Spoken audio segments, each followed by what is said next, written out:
Hey, it's Shapes and welcome to another expedition of the Anime Encyclopedia. Let's go! It's on like Donkey Kong. Finally, like 2 months. I got the window open and it's you know, still light out and everything. So let's get some actual light on my face for once. Not have to rely on the fucking notepad. Anyway. Been a while, so hopefully I'm not too rusty at this. But we got a pretty good thing to do today.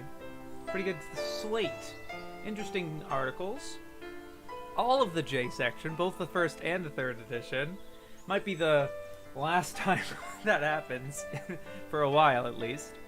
And then, I did a little housekeeping for the project.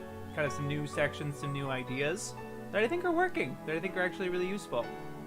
Let me know if the balances of the music and everything are good. Good to see you, Greg. Ah, at last. After 10,000 years, I'm free. It's time to conquer Earth. Hope y'all doing having a good time. I'm going to tweet my presence on YouTube exists. Just a secky poo. Hey, Shaves, got myself a DVD of right-wing Pokemon. Yeah, no way. That's exciting. That's probably way out of print, I imagine. Right-wing Pokemon as it is. Yay, finally show up to one of these. Yeah, good to see you, Derby Dolly. I'm live. I'm gonna put I'm alive. Ha ha ha. A little starry. I'm such a fan of emojis, man. I can't. There's a never mind. Stupid story. Let's go. Exciting. And I will answer. I will look at. I saw that I have a DM, and DMs are rare. Okay. Lol. And a Piss Pirates thing. Anyway, great seeing you guys. Glad to see you. Audio sounds good. Fantastic. It's not even 6:30 yet, but no, I can't wait to share stuff. Let's do it. This is the big doc. And I realized that, like, I really had to do some housekeeping first before I read. And so last week I was going to stream, and then I was like, oh, I have a bunch of these. I have from H and I, all different notepads, all the info. So I have to put it on the big document. So as I was doing that, because obviously the reason I'm doing separate things now is so that I don't have to keep scrolling endlessly to show people things, because obviously the list is getting pretty big. So I moved all of H and I's changes, new entries, etc., etc. And when I got to opinions, there was the infinite revias thing kind of bothered me, because I put it in negative, but all they really gave for their opinion was that it's an Ava clone. It didn't even sound like they read it. They even watched it. Infinite Revias. So it got me thinking, what if there was a category that wasn't like positive, negative, or mixed, but it was representing those shows that, like, I don't even know if they've seen it. I think they're just kind of giving their little, like, seems like shit, and kind of moving away. And that will be kind of a way to catch all the ones that I'm being a little wishy-washy about, whether they're a negative opinion or a mixed opinion. So I made a new category, and then I went through all the prior opinions to kind of gauge what I think, to try to flesh out this new category more. So this new one, yep, out of print, not that expensive, but they passed it off as new, but it was definitely repackaged. Nice. Dismissive. The new category for opinions. Dismissive. It's the ones that I was just like, yeah, I don't feel like you're just kind of like hand waving it, you know? it doesn't feel like they have that strong of it. They're not giving their take. It's not like a review of anything. There's a lot of kind of like Star Wars ripoff, or you can pretty much write the plot for yourself. Someone got 12 episodes out of this, right? It kind of just sounds like they're judging it off the description, the summary that they're writing, and just kind of judging it off of that. Quaint but uneventful, and of course, like all this stuff, it's very subjective to what I see as a dismissive opinion. And I have this note here that I wanted to do. And this is just for my personal documentation. Obviously, I have the streams. It's hard to go through them, N is for this opinion was originally a negative opinion. And then M is this was originally a mixed opinion. And so obviously you could tell that none of them are positive ones that went to dismissive. Because dismissive, I think, is an overtly kind of negative trait. And so if it was a positive thing, I don't know if they would be like hand-waved. Like, seems fine. I don't know. They're not the kind of people that... At least that's what I was getting a gauge of. But yeah. So I don't want to go through literally all of them, but it's because it's a giant list. But I think if you can kind of get the idea of it, I think it's been useful. Especially for this recent reading. It was really interesting. It just so happened that, it was mostly dismissal opinions. So I'm like, oh... I think I'm starting to get the pulse of it. It's the kind of stuff that they normally say. Then the other big change. Yeah, Peter. Defensive, perhaps. Defensive of their opinion. Do you mean? I was thinking defensive. I was thinking dismissive in terms of writing it off. In terms of the show. Defensive, I'm not totally sure. Because it's... I can't gauge that tone, I don't think, from their writing, personally. I think that would be difficult. This new one. Proportion of elaborate and generic. I've always skipped this. I've always wanted to do it. And I finally was just like, I'm figuring this out. I was like, I'm not going to stream. I'm going to figure this out. And so... I did all the short entries, basically caught up to I, and then today, before I started the J section, it was at I started at 9 a.m. or something. I went through all the ones for the long section. So, I decided short entry. So the difficulty I was having, and the reason it wasn't a category until now, was I couldn't really decide or make a firm decision on what was considered short, right? Because if I just say, oh, it's one sentence, which I've marked some of these as one sentence, which is notable, I think. But those sentences could be any which length, technically. And there was not really a feasible way for me to do word count, because I can't copy and paste anything from the 3rd edition into another thing, because, I can't steal from it, basically. I can highlight it, but I can't, copy paste. I've had to retype everything today if I want to quote from it. So I can't use word count or anything, at least from my knowledge. I don't know if there's a feature on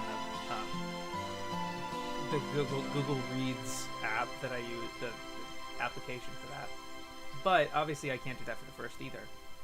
And so I mainly used the 3rd edition, and later on I've realized that there might be discrepancies between the 1st and 3rd where it's stupid short in the 1st edition, laughably short, and there is one in the J section that was oh my god, what?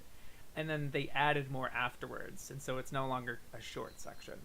So what I've distinguished as a short section, I'll pull up the Encyclopedia for a second to kind of give you a visual of what I did.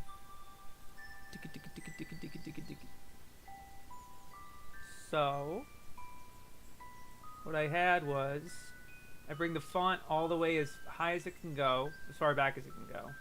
And I've usually, you can change the line height too, but whatever. I just kind of kept it as standard, like that. Just so it's even through the whole thing. And the designation for a short entry was 6 lines.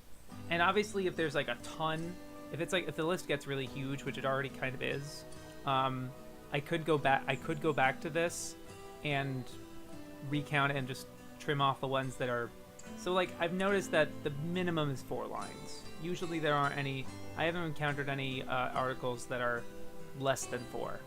I don't think. It's usually that's the shortest it gets. In fact, Jungle Wars is one of the. No, it's a 2-sentence one, but whatever. But yeah, they would typically be like this short. But like the minimum is like 6 lines. The maximum, I guess, is 6 lines for short. And then long.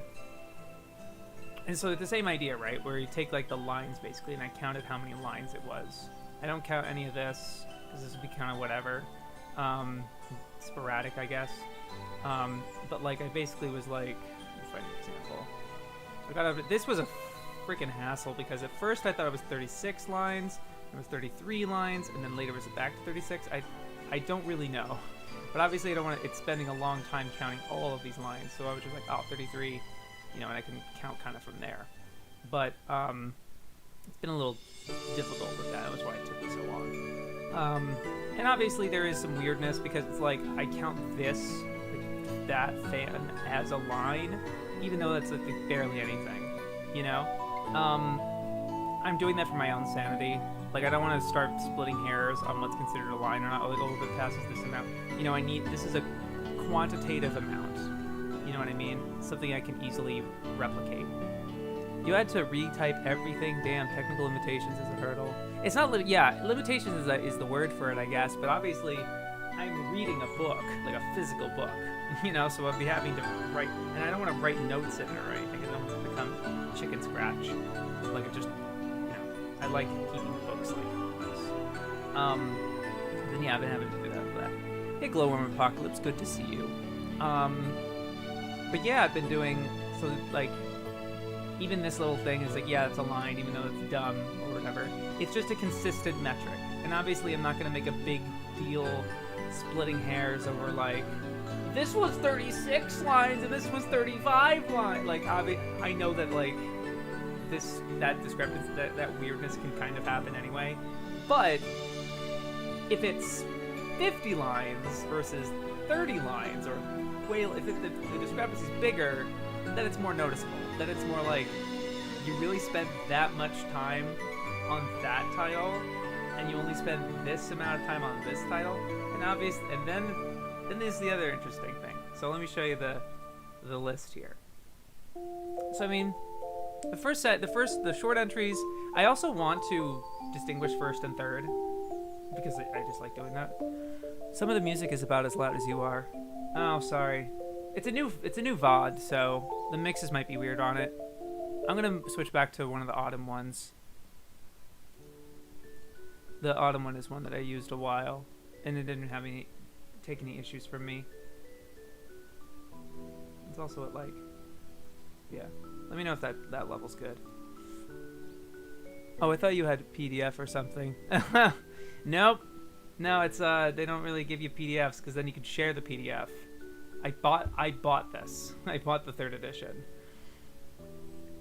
You should turn your music down, turn your speaking volume up. Music's kind of drowning you out. Yeah. Music is my mic is I just have to get closer to it. Because I'm usually really bad at that. And then just, yeah. Music's kind of like right there. Yeah. Sorry for that. Usually I don't need music or anything, but you know me. I'm a fan. I have my music like that. Anyway, thank you for that. But yeah, the short entries. There's like, obviously it's just a list right now, but it's gonna be something where like, I'll hopefully be like emphasizing. So far, all of these make sense. I get not really having a lot to say about some of these titles. It's a lot of porn. It's a lot of short kids anime stuff. It's like, I get it. I'm not gonna be upset that you only says so much about Ask Doctor. Like, what the fuck is that, right? There are some that I think will be kind of interesting, like titles you've heard of before, like Alien, like Right-Wing Pokemon, perhaps. I'm gonna look through this actually really quick. Baby Fair. If there's any like titles that like really ring a bell to me, there's like, oh, I remember that. Like that one, you know what I mean? Chargeman Ken. That was surprising. Chocolate, yeah, I get it. So yeah, I went back from the beginning and did all of it. Cool Cool Bye was kind of surprising because that's like a what's his name? Oh, Kogawa work. Thought that was interesting. But you know, it's also kind of a nothing OVA. I get it.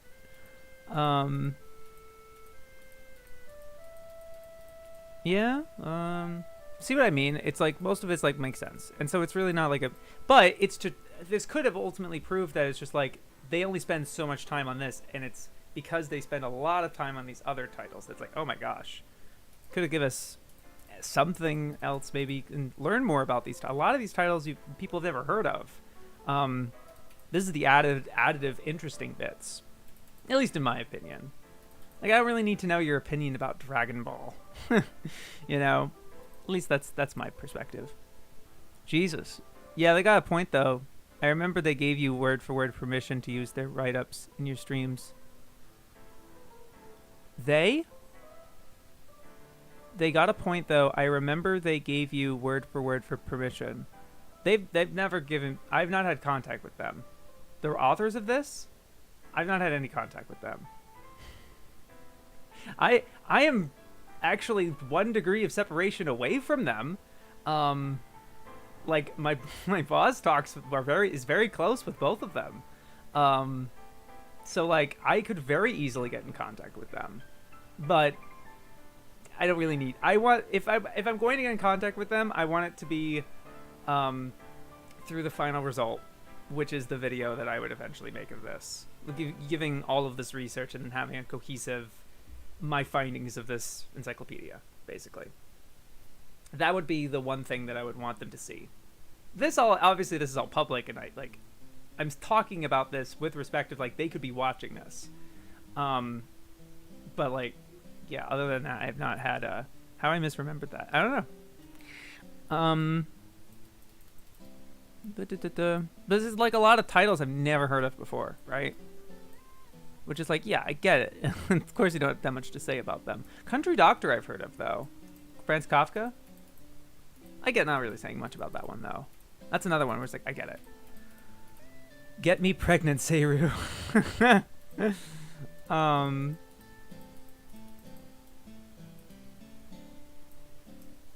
I have heard of Ganbare Genki, but I also get why they're not. It's like, whatever. Mahojin Guru Guru. Yeah, it's a short one. They don't have much to say about it. Unfortunate. Granted, it could be longer if it included the remake, but this was done in 2013 at least. If not earlier, because like 2001. But yeah, I don't think they even mentioned the sequel series, actually. I don't remember. I don't think they do.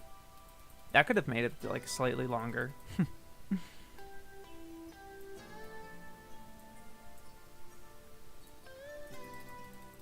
And that's it that I can see. They're the ones that are just like, really? I don't know. The long one is much more interesting because it's all titles you've heard of because they have a lot to say about them. And here it's so nuanced and interesting because the amount of time they've spent on these things does not necessarily mean they like them. There's several of these where they hate the fucking thing they're talking about. And it's also not the case where all of them means they're a big franchise. It's common. It's like that's the explanation for a lot of these long entries is that there's a lot of they go through every single OVA and explain each one. There's others where it's like it's super long and there's reasons for it. All of them are different, but that's what makes it really interesting. And so obviously when I counted, I had to count the number, and it wasn't something like all of these are 6, 5, or 4. That's it. So you don't really need to mark that. The long ones, I actually kept track of how many lines each one was. And there's a couple that I came across that are very big, kind of prominent titles that they didn't hit the threshold that I made. Which obviously, again, the threshold is completely subjective. Completely. I just thought, I think 40 was good with a good range that I wanted to mention. Because 50, there's not as many 50 ones.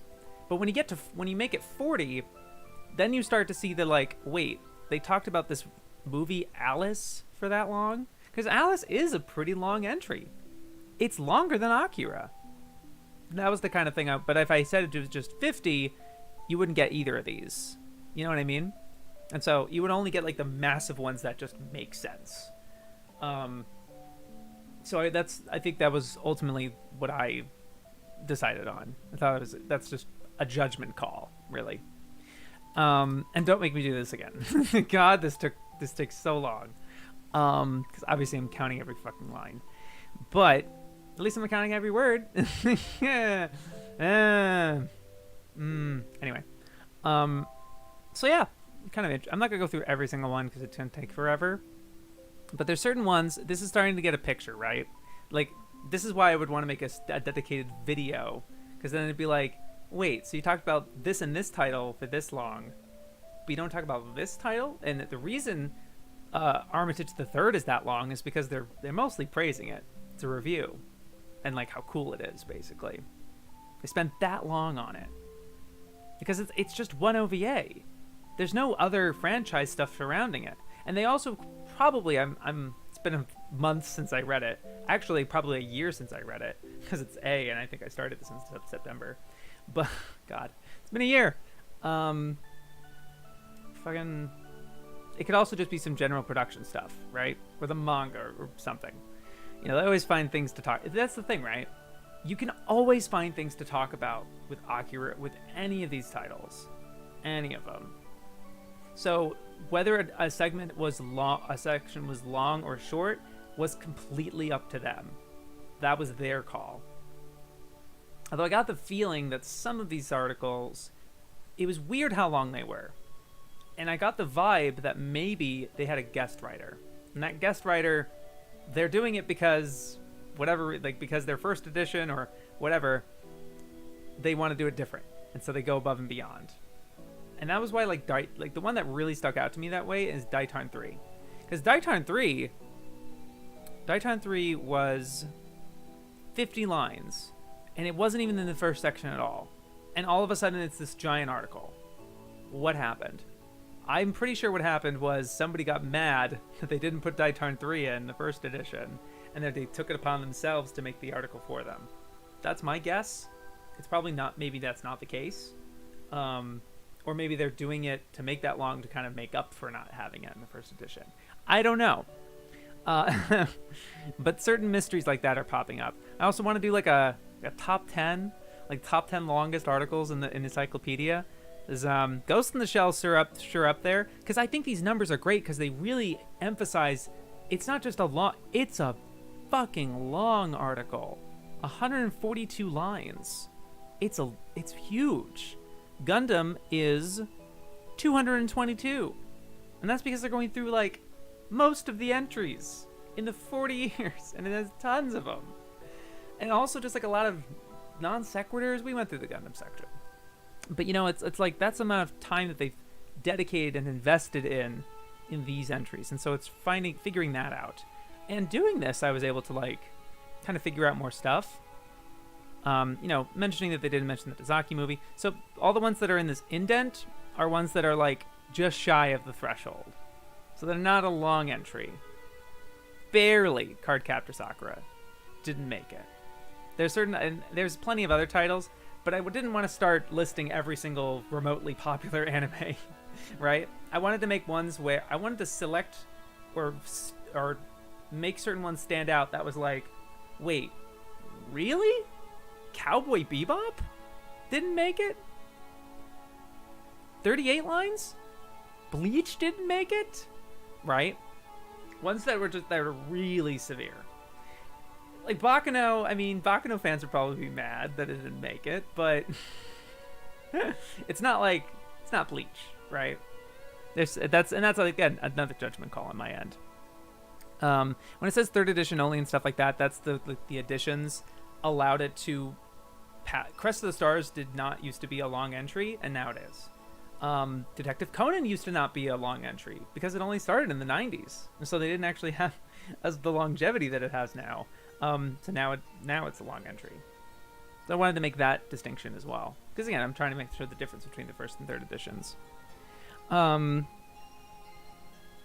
Digimon almost wasn't a long entry, and it's like, oh boy, and it wasn't in the first one, which makes sense because 90s, 99. I don't know if I actually don't think I wrote this in, or maybe we figured it out on stream. But Fate Zero is the only Fate entry in the entire encyclopedia from 2015. It's just Fate Zero. And it says it's part of the big Fate Stay Night franchise, but like there's no mention of the Dean show from 06. It's like, what? And it's especially funny, like nowadays, because Fate is such a huge anime thing. I just found that funny. Yeah, fully cool. And there's some of these where it's like 12 lines, like that's it. But you had 52 lines for Up on Poppy Hill. Jeez. Or Firestorm. Like, I pointed out one of them. Where was it? Yeah. Blaze Blue. 12 episode show from 2013. 41 lines. And it's like, that's strange, you know? But Fooly Cooly, only that much. Fruits Basket, only that much. Certain things like that. Golden Boy. That one was kind of, you know, maybe that's fair. GTO, you know. Gurren Lagann didn't make it. Code Geass made it. You know how much fucking Code Geass had? Fucking... And it makes sense because, like, they're fucking... I reread it, and it was like, it's not as acclaimed as people... It's not as acclaimed as the other things that came out. And I'm like, what? Friggin' Code Geass is... Code Geass, 73 lines. Death Note, 72 lines. And maybe I'm just maybe this comes off as like pinpoint nitpicking or something. I find this really interesting because I'm hoping to like be able to really articulate and get a better sense, you know, broader sense of what this encyclopedia is like. That's what I'm hoping, at least. Iron Man, the Marvel anime, got more lines than Bleach. That's great. All right. And the spoilers, same idea, and everything else is pretty much the same. So that was the big thing. Yep, big change. Now we're here in the J section. Ooh. Sheesh. 30 minutes already in. Great. I am getting rest. You know what? I forgot I was going to get myself a drink before I started, and then I didn't. Chotomate ne.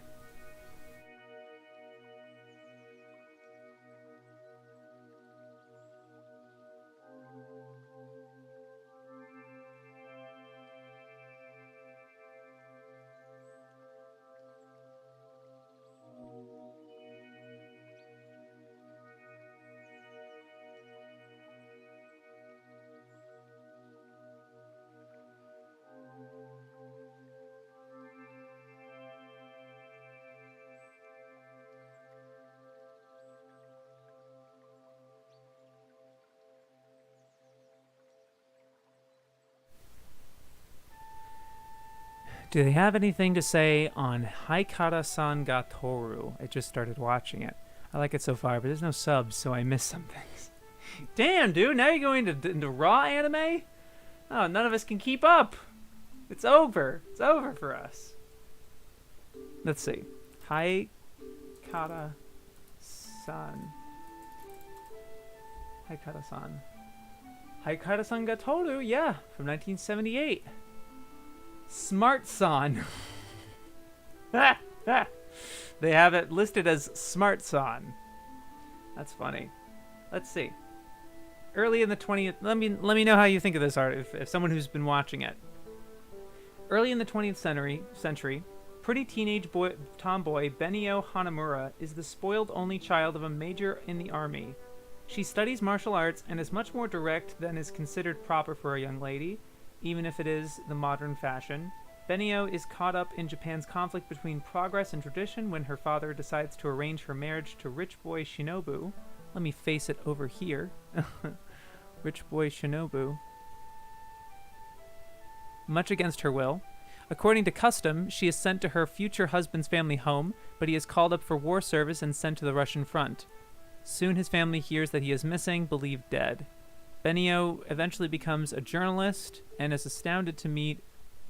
Sorry if I'm... I don't know if I want to say it in case you're watching and there's spoilers. Yeah, I'm not going to read the rest of this in case it's spoilers. Yeah, that sounds like spoilers to me. What the hell? Waki Yamato's original 1975 manga in Shoujo Friend was hugely successful, but the anime didn't do as well. Nippon Animation cut it short earlier than planned.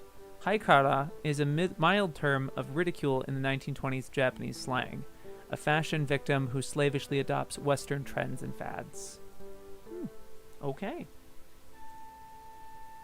To play devil's advocate for a second, Fully Cooley bombed in Japan. It only became popular because of the president of Adult Swim loved the show and ran it non-stop, giving it a huge Western fandom high. Yes, full of men, I get that. The reason a lot of the articles are long, in some ways, some of the reasons why they get that long is because of the Western, their Western history, the history of their localization and shit, and where it aired and in other places. So it doesn't matter how well or not well it does in Japan. They could, again, you can find other. You could have talked about that Fully Cooley becoming popular because of the president of Adult Swim, blah blah blah. You definitely could have, given the other stuff that they've talked about in this encyclopedia. That's completely fair game, in my opinion. It seems like that. So the 12, so that lack, and they only talk about the plot and everything, and a little review of it maybe. It just seems very scant compared to, let's see, another one that they did that was super long. Compared to Go Shogun. Go Shogun was 60 lines. Maybe Go Shogun has a big franchise, perhaps? Gun Parade March, 46 lines. Gun Parade March, I'm pretty sure. Haibane Renmei, 50 lines.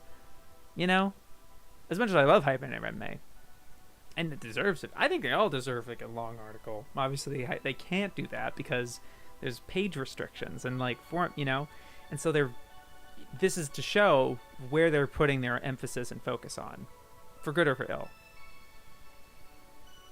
Oh, so that's where that title came from. I made episodes in. I guess that's correct so far. Benio's school is a girls' school, though. Okay. Yeah, fair enough. All right. Let's get to the notes, fellas. At last. Back in it.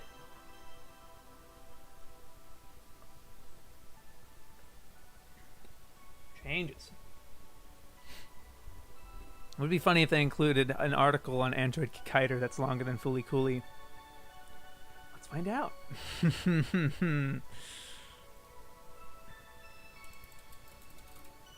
Kiter, I can imagine, has an advantage because it's based on a tokusatsu thing, so they could just explain where it comes from.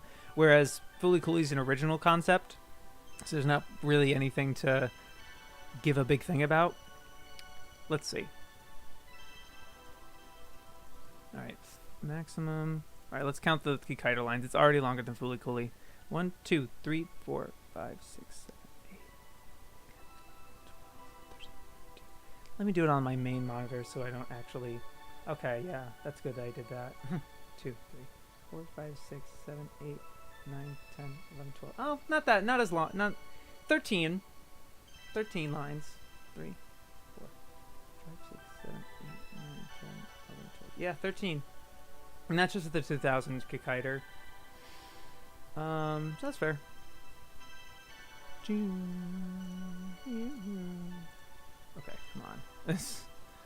The whole thing with clicking everything back and everything, getting things back to where they're supposed to be. Because both were on Adult Swim. Macaroni and cheese tastes good. Yeah, I did have macaroni and cheese for dinner tonight before I streamed, and I usually mix chicken with it, pre-cooked chicken, from a can, which is great. Don't have to cook it. It's easy.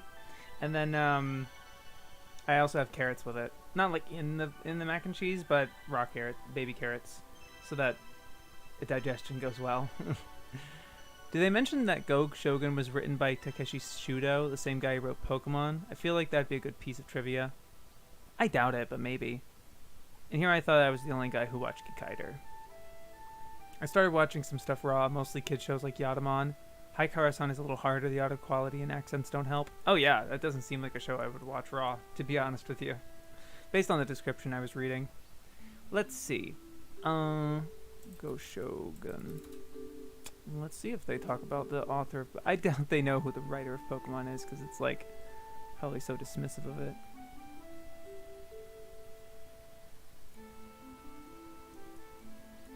Kunihiko Yuyama's movie Go Shogun takes the cast to the South American Republic. A re-edit. In 1985, the Go Shogun release was combined with Shrungle and released in the US as Macron 1.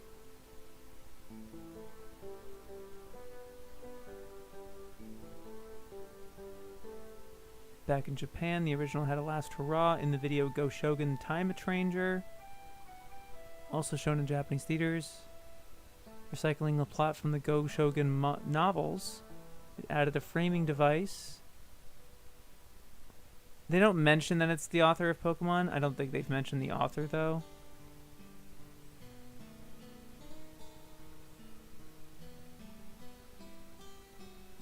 No, they didn't mention it. Oh well. Taisho accents. Sheesh!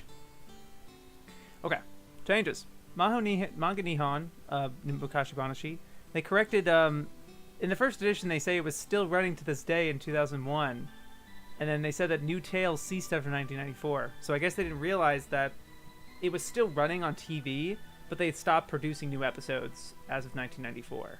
I guess they didn't know that back when they made the first edition. So that's interesting. They probably had no idea. Maybe they were going by TV listings or something.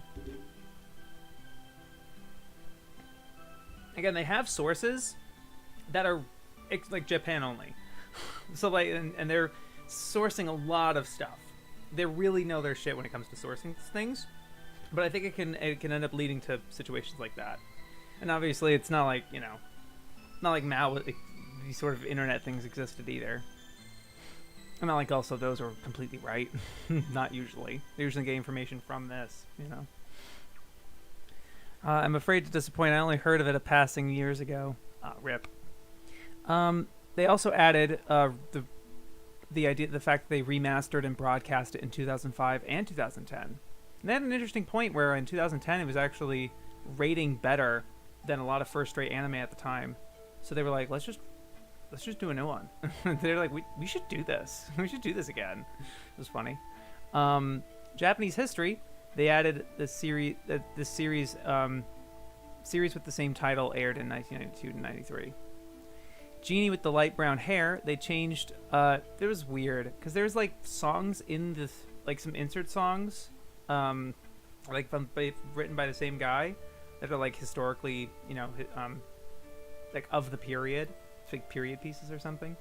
And they had to the first edition. It was like, and the titler, "I Dream of Genie," and I'm like, that's not the title though. And I'm like, wait, what? And then in the third edition, it's the titler Genie with the light brown hair, which is the title of the show, actually the titler thing. So that was funny. They also changed how the new version took considerable liberties and oh my god, what the this is funny. Gonna read the first one here. We're back at it. Oh man. Genie. Yeah, Genie. Yeah. The story would return in the 52-episode run of Girl in the Wind, Genie with the Light Brown Hair, 1992, directed by Makoto Yasumura. Blah blah blah. The new version took considerable liberties, including the introduction of nobleman Count Kurt Russell. New Genie actress Mitsuko Hori would also star in it. Blah blah blah. So they've said considerable liberties, including this guy. And then I have to look up Genie.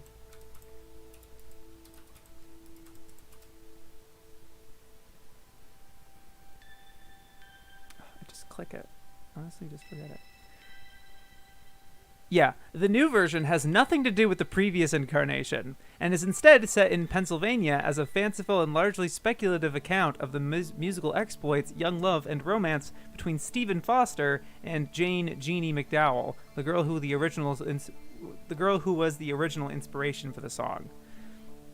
So, like, I guess it's a drama. The original one from 1979 is a drama that was interwoven with the scenarios that were written by the American songwriter Stephen Foster. And then it's like, no, then this is just kind of like a fan fiction of like his exploits courting this girl. The anime subjects her to a series of hardships and setbacks akin to those of any other anime orphan, but ends with the marriage of spoilers. No mention is made in the anime of the real-world epilogue in which Jane dumped her impoverished husband in 1853 after his music failed to pay the bills. The famous song about her, Jeannie with the light brown hair, was actually written in 1854 in a vain attempt to win her back. Foster died 10 years later, aged 37, alone and penniless, after a fall at his Manhattan hotel. It's like, oh... Like, geez. All right. Yeah. I was like, the real-world epilogue of Stephen Foster? It's like, why did you have to mention that? It's kind of morbid, I guess. And then they also add, note that in accordance with translation of Foster's original into Japanese as referring to a girl with kinpatsu, golden hair, both anime depict a genie that doesn't have light brown hair at all. You didn't mention that in the first edition. Why do I have to bring it up now? I guess because it's something that fans kept talking about or something. Yeah, maybe for some reason they thought that the anime encyclopedia was wrong. Because it's Kinpatsu no Genie. But like the brown hair is supposed to be, yeah. That could be the description. Maybe they have to make a mention of that because they got complaints. It's like, no, that is the title, guys. It's dumb. I've only seen a bit of Goshogun, but I noticed a lot of characteristics of the villains were used in Team Rocket. It's a good show. Stuff like that makes me thankful that my parents were okay with me watching Adult Swim.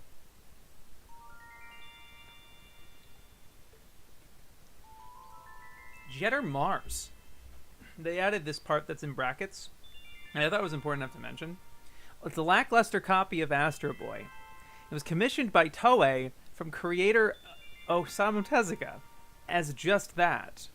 So in the original, it just says, like, it was commissioned by Toei from Osamu Tezuka. It makes it be like, so he wanted it? And it's just, he wanted to be a carp, and the third edition literally kind of digs its heels in and was like, as just that, a lackluster copy. He wanted that. Doesn't give really any explanation why. It was kind of weird. It's like, wait, what? Jetter Mars.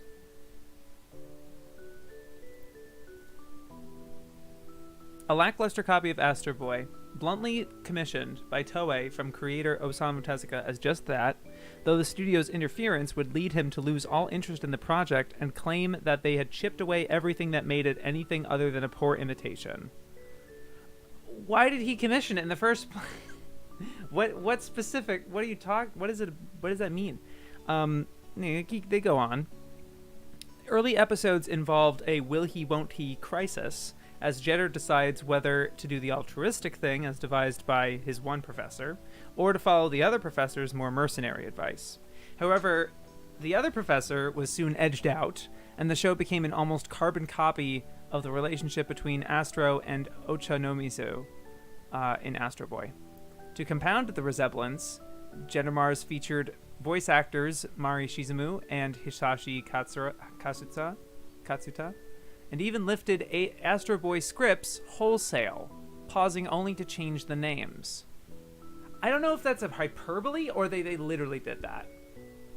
That sounds like hyperbole to me, but you know how they are, right? Because if they're so media poisoned, of just be like, this is a clone of this is a pastiche of this is just like this. If there's so much like that, when you say they lifted scripts wholesale I don't know if you mean literally. Because I've seen you hyperbolize this shit before. You know? So that's what's difficult about this.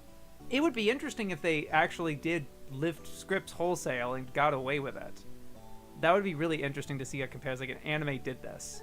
Or, like, a piece of commercialized media literally did this. And it is a genuine ripoff. Because it's the same thing. You know? That would be something interesting, but, yeah. Did A and N exist back when the first edition was written? I think so. Really early on, though. Because I know Justin started it. I think he started it before he joined ADV. Not ADV, sorry. Central Park. I'm pretty sure he started it around there. I don't know for sure, though. But, you know, it was pretty substantial. Pretty early, I should say. But I don't know about the Encyclopedia part. Like, yeah, A&N as a news site. Encyclopedia, I'm not sure. This production history sounds like something was left out. Anyone want to check Japanese Wikipedia? I mean, yeah, if someone wants to. I have a lot of stuff to go through, so I can't really do that right now. Jinro. Boy, that Jinro was interesting. They relocalized Red Lenses and Cerberus to the Red Spectacles and Stray Dog. I guess it was more official localization that came out afterwards. But that was what they localized Red Spectacles and Stray Dog as originally. So that's kind of interesting, seeing old localization titles. That's so sweet and commendable of your parents, especially a decade that didn't smoothly move from the satanic panic. Hi, Annaliso. Good to see you. That was all the thing that he's changed for Jinro, though. JoJo. Boy, they did a lot of tweaks on that one. Of course they did. Oh boy, the Jinro article. Yeah, we'll get to their takes about that one when we get to their opinions. JoJo. Originally, this was the original synopsis. This was funny.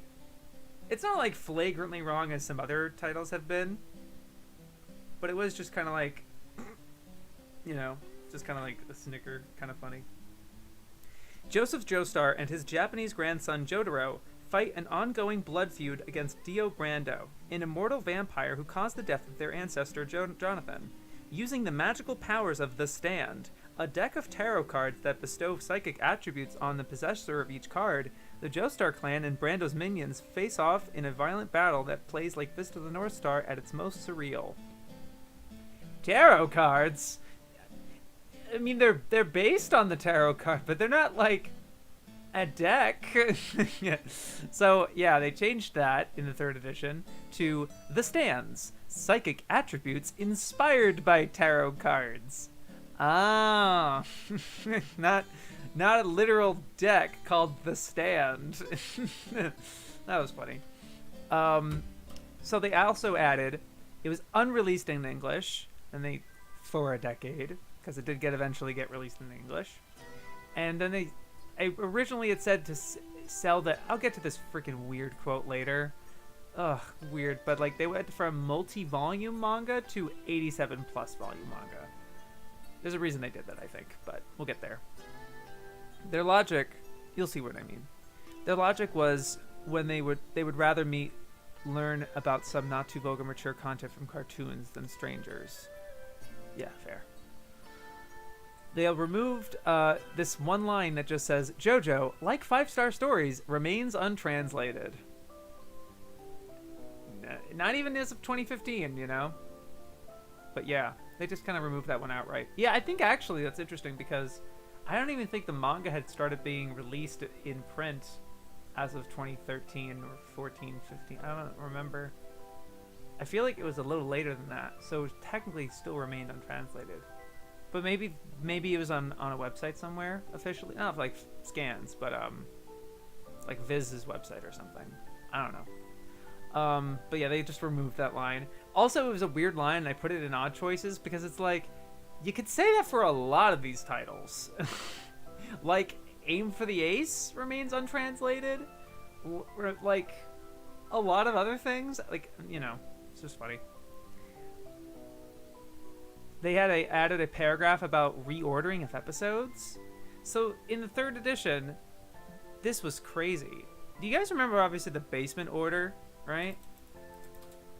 And it's just kind of ridiculous to say, oh, you should watch. Obviously, you watch them starting with part 1. Apparently, in the wake of a Capcom computer game released in the US as JoJo's Venture in 1998, the series began to reach the American market, released by the original production company, although episodes were reordered to make the chronology easier for viewers to comprehend if they had not seen the manga. This also handedly ensured that the American release began with much more modern episodes dating from the year 2000 instead of the 1993 chapters. I never heard of that. That was an actual release strategy at one point. To start from, I guess, part 3 or later? Probably later, because they're saying much more modern episodes. They began with more modern episodes dating from the year 2000, which I'm pretty sure the one that dates from the year 2000 is part 5. So that's interesting. Basement Order Lamau. Well, JoJo is one of the best-selling mangas, so it made sense to note that it wasn't translated. Fair. No, absolutely. And maybe like 5-Star Stories is one of the best-selling that isn't translated. But then there's other ones like Go-Go, right? That is also not translated to my knowledge. Or Kochi Kame is not translated. You know, there's a ton that aren't. I'd have to look at like the top selling manga of all time and like how many of them do not have official English releases. Probably a good chunk of them. Computer game is an arcade game that was ported to the PS1. That's their old boomer term for it, I guess. Yes, the infamous Basement JoJo Venture that wanted you to like watch a season halfway before you can watch all of part 2, as it was extended backstory. Still not as funny as Monogatari's Watch Order.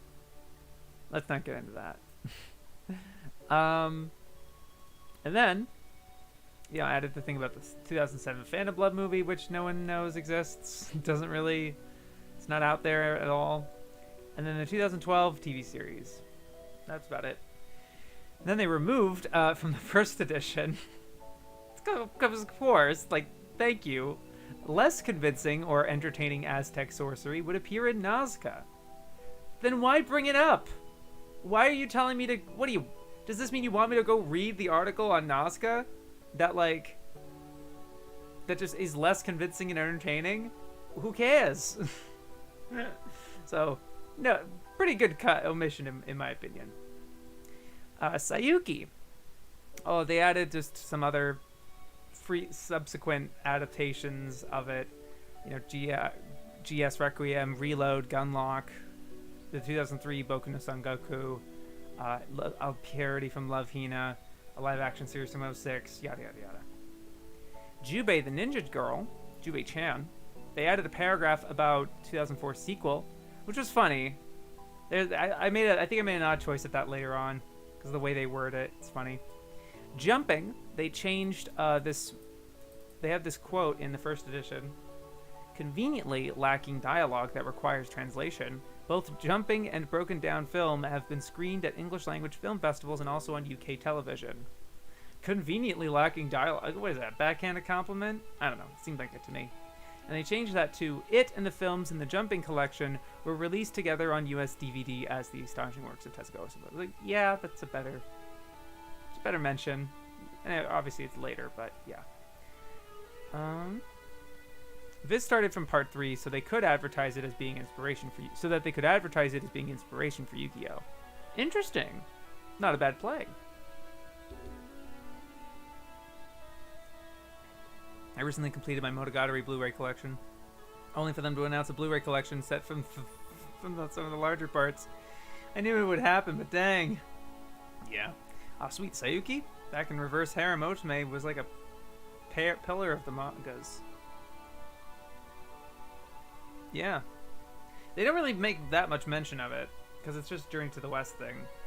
And they care more about the Journey to the West aspect and having it. Boy, is there something you guys are gonna love. Getting to Sayuki. Man, oh man. Okay, Jubei Ninja Changa, yep, 2000 sequel. Jumping, yep.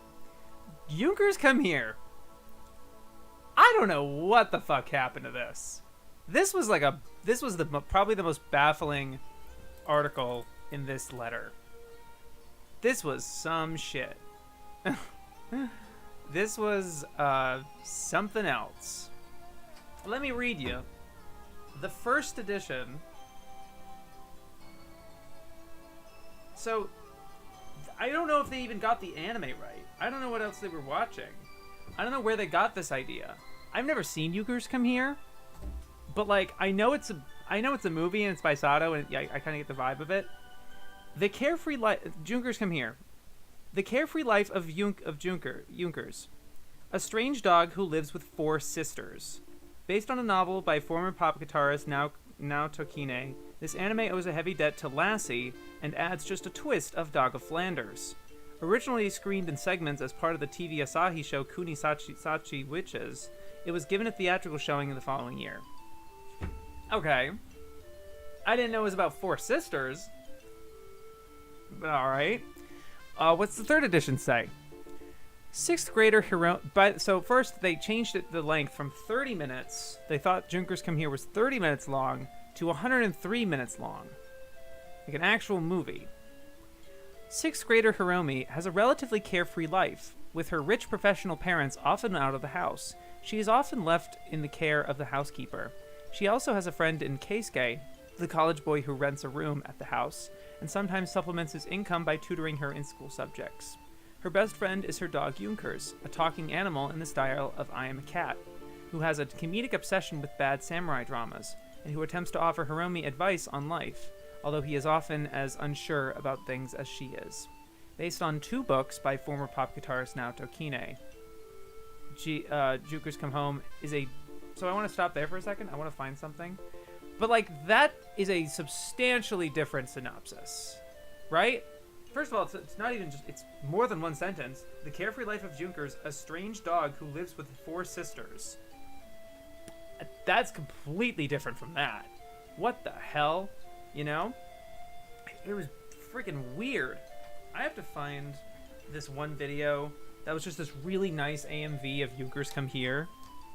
If you give me a minute. It would also be nice if I don't talk for a second, because I'm already out of breath. I think I've been talking too intensely.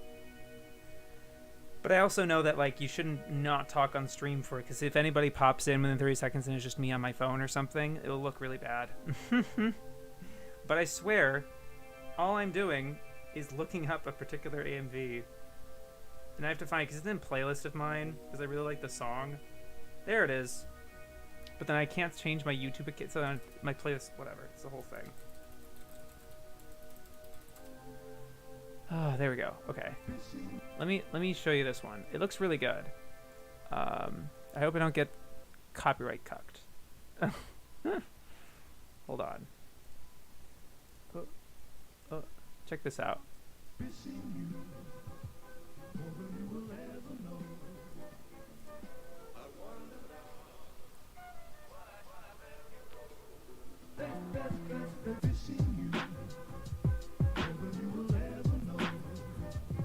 It's nice. Oof. Does Junkers Come Home Here owe a heavy debt to Lassie? It's about a dog, I guess. Did you search the 4 sisters thing in 3rd edition? No, yeah, it's not there. Yeah, they're not 4 sisters in Junkers. They just watched the wrong movie. I know! It was... And they also were like 30 minutes instead of 103 minutes. I'm like, I think you watched the wrong movie. And it's like, oh, a nice twist of Dog of Flanders. It's like, what, because that's a dog? It just looks so nice, you know? Yeah, Yotsu. I know.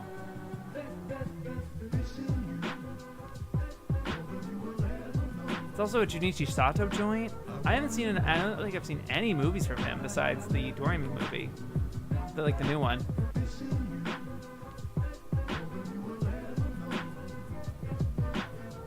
No, I meant search it for other entries that have 4 sisters. That's not bad. Let me try it. Like, yeah.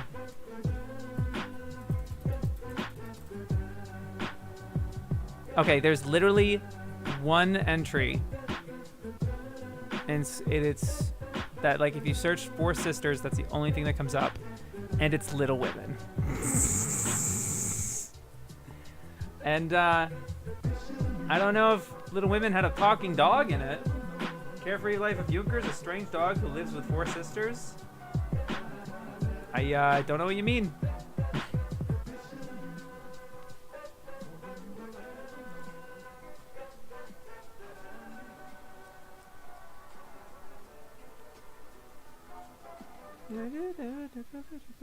Sorry, I just wanted to play that whole thing because it was Kino. And I could catch my breath a little bit. I want to know what they confused it with. I know, right? I just did some research and figured out what they got wrong. Junx Come Here started as a 30-minute OVA, which was so popular they made a film sequel. They just mixed the two together. Let me see if they mentioned that in...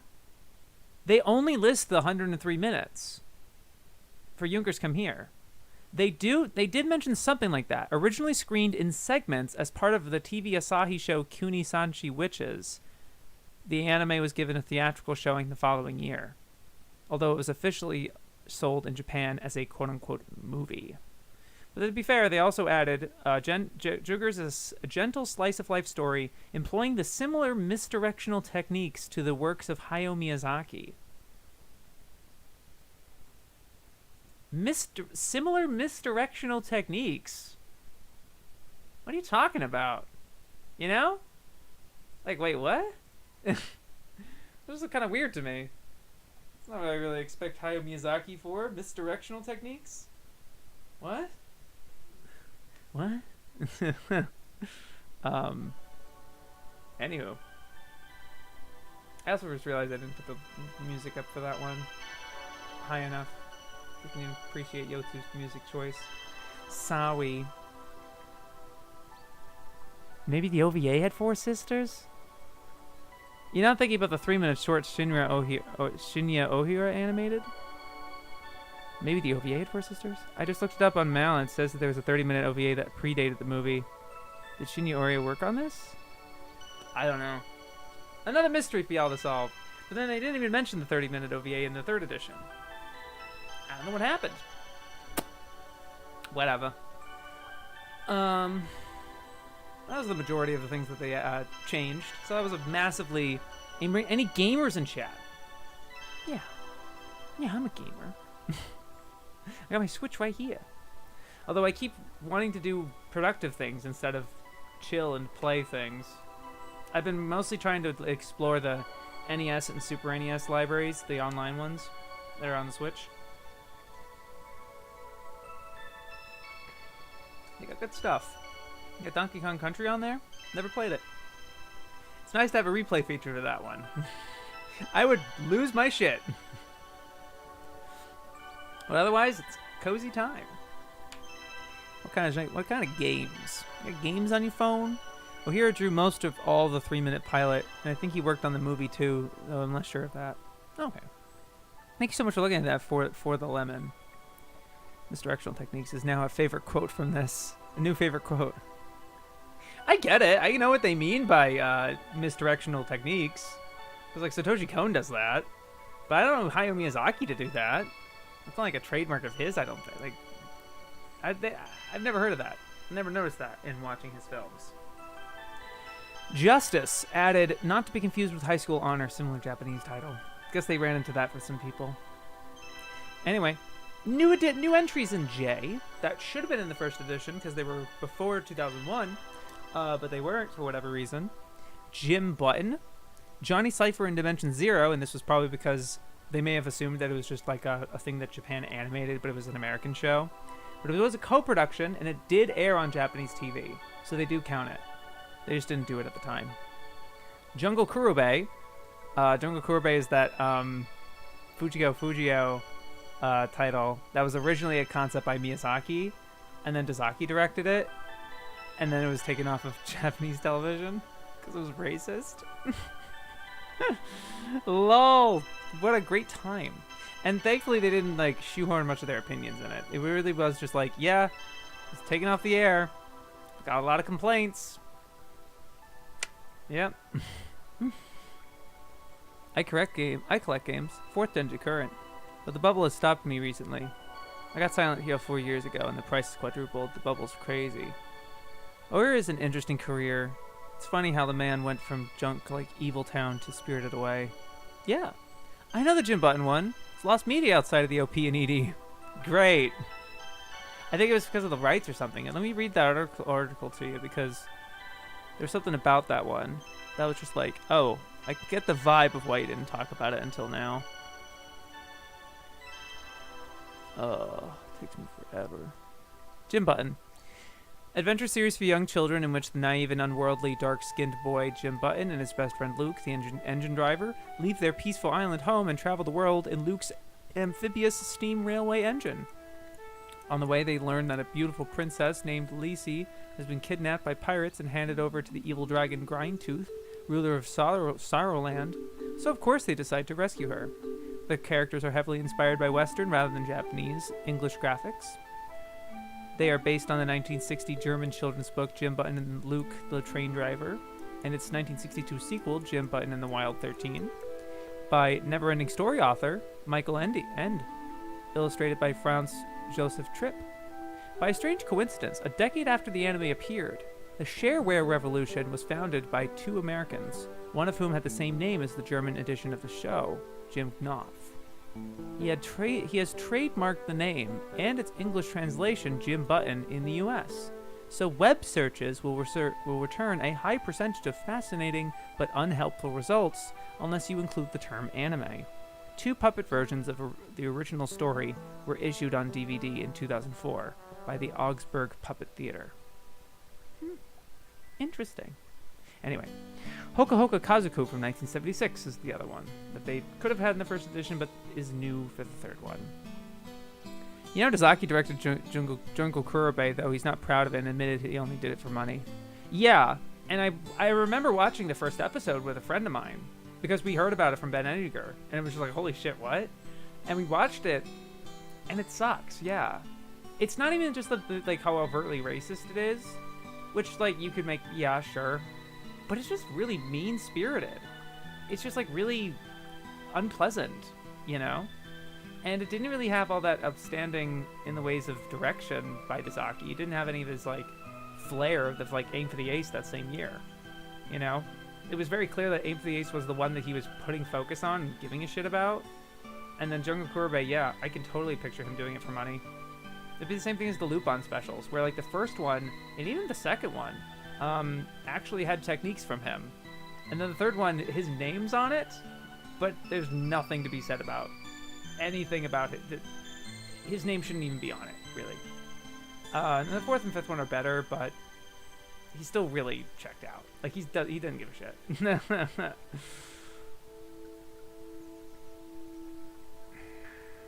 Anyway. Opinions.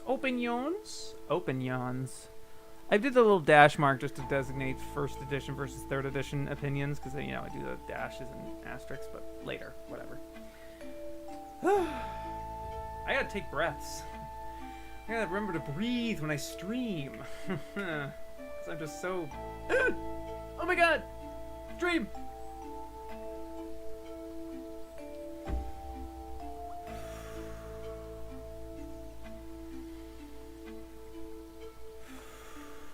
I feel so much better. The funny part about Jungle Kurobe is that everyone who made it regrets it. Yeah, I imagine so. It's like, what the fuck are we doing? What the fuck was our problem? And then, yeah, it hasn't really been released in any official capacity. Fair enough. Sometimes even great artists make really bad mistakes. But they shouldn't be canceled over it, you know? Imagine if that came out today. In the same, like, framework where, like, Dazaki, just brand new director, did Ashino Joe, holy shit, star director, like, guy to watch out for. And then he does Aim for the Ace, holy shit. Same year, he's like, wait, what the fuck is this? And then he just imagined, like, there was any form of, like, mass canceling or something back then. And then he wouldn't have the chance to do, like, Gamba no Boken and the rest of his fucking filmography. He just didn't... You know what I mean? Can you imagine? so they should be allowed to make mistakes. I don't know, that's my opinion. I know this is off topic, but if you're trying to get into old games, I highly recommend emulators, as you have access to a bigger library that includes Japanese exclusives and anime games. Fair. And good for preservation's sake. Emulation's good for preservation. Okay, positive. Jack and the Beanstalk. Excellent musical anime. Could have easily given Disney films a run for their money. This is in the 70s, too. So, that was really interesting. That made me really want to check it out. I have that list of titles that I'm interested in that we'll go through later. Janko Chie, the film is a loving look at life in Osaka. They didn't really comment on the show. They also didn't mention, I think I put this in Odd Topics, they made no mention that Takahata directed it. No mention at all. Really? That's just surprising to me. JoJo's OVA is gripping despite low-grade animation. It's funny they mentioned, Satoshi Kon worked on it. It's just really funny to me. I don't think the animation's incredible in the whole OVA. I get it. It's like, whatever, but it's positive to me. Joker Marginal City. Stylish, well-paced sci-fi video. They like that one. It was pretty glowing. It's like, cool.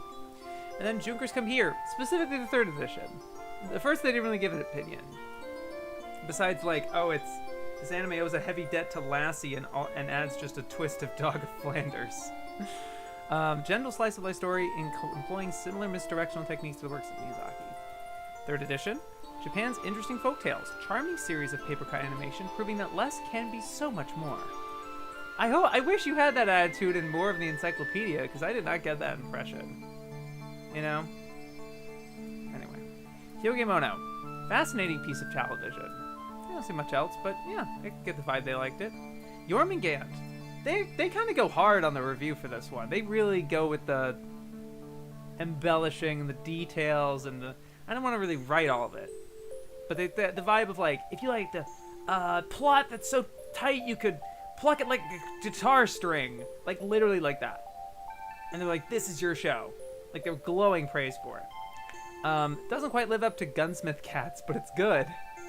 Cool. Dangerously seductive in its embrace of action as its own justification. So they like that one. Second season, not as much, but they like it. Jiuose. Exciting sci-fi. It's not Sword of the Stranger, but the animation's not bad at all. They say that because they came out the same year, and it's the same Bones. It's the same studio, Bones. I think the same year as Sword of the Stranger. I think that's why. But it's also like, dude, movie versus show. Come on. Design is pleasing. Flaws come from cramming a big plot into too few episodes. But that was like their only gripe. But they had a lot of other positives, so I considered it a positive. Whew. Heading out to work. Too bad it's grocery day, so I'll miss the rest of stream chats. Yeah, it is what it is, Emily. So I'm happy you popped in at all, and hope you check out the VOD afterwards. I think Tazaki took the Jungle Kurobe job because before he was picked for Aim for the Ace. Okay. I think he learned to have better digression when picking jobs in the future, except for Sword of Truth. Yeah, maybe. Or even later in his career, like at post Takage Densetsu, because he kind of took whatever. His filmography gets fucking weird, man. After that, all 4 Hamtaro movies, the Air movie and Clannad movie, the story for that is wild. Like hearing from the director of like, because he wanted a certain director to do it, and then like Dazaki came in and it was like, because one of his producer friends is like, but I heard you're a fan of Dazaki, let me go get him. And he's like, oh, what? And he's like, yeah, so this is a popular title, isn't it? And it's like, okay. So that's really funny. And then Ultraviolet, like what? You know? He did some weird shit after that. There's a surprising number of Dazaki things nobody seems to talk about.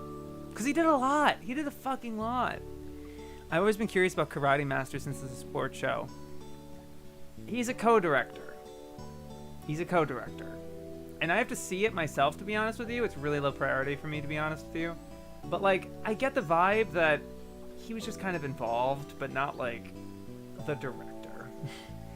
I don't know how much of his style and technique was involved in that production.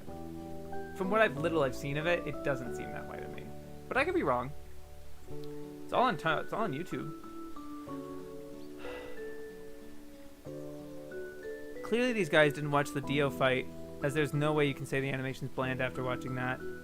They said it was low grade, so I don't know if it was just the style or something. Like, I get it. It's a little gritty, you know? Dazaki specifically said the Hamtaro movies were done for money. Exactly, right. I completely believe it. I can't even get through them. I got through the first two, but like there's so little of his style in it that it's like, what am I watching this for? Also, they're in really bad quality.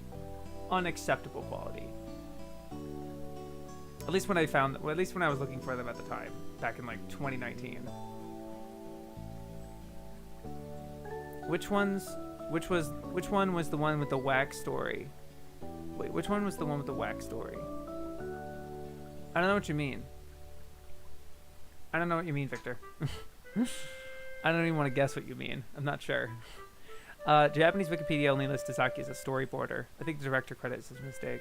I mentioned that in my myths of Dazaki, but I'm pretty sure it was a Japanese Wikipedia. I'm pretty sure said co-director, but I might have said storyboarder, not director.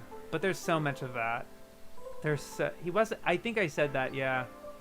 But then I keep seeing the source that it's like I keep seeing places say that it was co-directed. So I'm just like, whatever.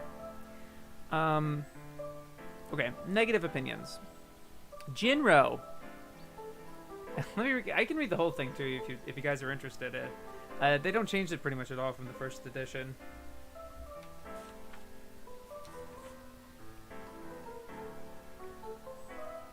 I'm not like a huge Jinro fan either, but that's pure from like an entertainment thing. I don't have like a specific take about it. It just didn't grab me the same way. Yeah. In Japan, torn apart by riots, an officer from the Parliamentary Third Force is almost killed by a suicide bomber from a fanatical sect. He begins an affair with the bomber's sister, not realizing they're both pawns in a power game played out by opposing factions in the government. Scenarist Oshi has tackled this subject several times before, not only in his manga Hellhounds, but also in the live-action spin-offs The Red Spectacles and Stray Dog. However, it is notable that the acclaimed director of Ghost in the Shell should have avoided seeing this particular project through, instead handing it over to the younger Okiura. Although this is Oshi's fourth pass at the same material, it jettisons the authorial impact of his Patlabor cohort Kazunori Ito, leaving a script with a hollow heart. Hellhounds had Inui, an officer who was almost killed by a sly female terrorists. It ended with fucking spoilers for Hellhounds for some reason. Jinro replays this story with Fusei, unable to shoot one of the Little Red Riding Hood activist girls who transports satchel charges to the rioters. Oshii's original script employed the Red Riding Hood analogy throughout, retelling the story sympathetically from the wolf's point of view. Elements of this remain in carefully composed shots of Fusei beneath the full moon, and a meeting place in front of the wolf pack display at the museum. Fusei himself has a lupine cast to his features, and in the finale, blah blah blah blah blah blah blah. Blah blah blah blah blah blah. Director Okiura, however, does not use the lupine imagery as much as Oshii intended, opting instead for a doomed romance between the softness of the impressionable girl Kei and the impenetrable steel of Fusei's armor. I am like out of breath.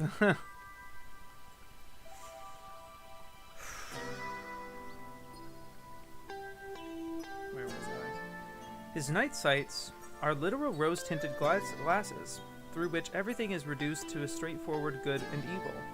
In his armor, he can fight the rebels without a thought. Out of it, he is a whirl of contradictions. Unfortunately, so is the script, which presents an alternate Japan of the late 1950s, but like Hellhounds and Red Spectacles before it, fails to explain why. Is it a Japan that was not economically rejuvenated by the Korean War? Or simply a Japan with a few more riots? What do the rioters and the Wolf Brigade vigilantes want? What is the mysterious sect fighting for? Advanced technologies like night sights and tracers jostle with 1940s gear like Volkswagens and German anti-tank guns. But why? Jinro was premiered abroad long before its Japanese release in early 2000, possibly to drum up foreign interest. among audiences who would assume that their failure to comprehend the backstory was a cultural problem and not simply lazy plotting, an issue that could be said to haunt the same studio's later Blood. The end result is a skillfully animated but aimless film, with a desperate opening voiceover that tries to explain the foundation of the Third Force in a failed attempt to convince that this is anything more than a Cold War thriller with a respray. They didn't like it. I don't like the movie. Sheesh! Sheesh! You talking about Hamtaro? No, the one with the producer said, "Oh, I've heard you're a fan of Tazaki, we can get him." Oh, Air. I was talking about Air, Victor. I'm pretty sure Air. May have been Clan Ad, but it was one of those two. Why don't we just look up the Karate Master credits and see for ourselves? Yeah, I never heard of that quote before. Maybe he has a source. No, I do. I saw a quote of it. I forgot the dude's name. It was a tweet. I'd have to go through my Twitter to find it. Which will take time. I'd have to look.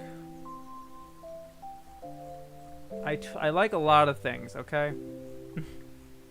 So this will take a little while.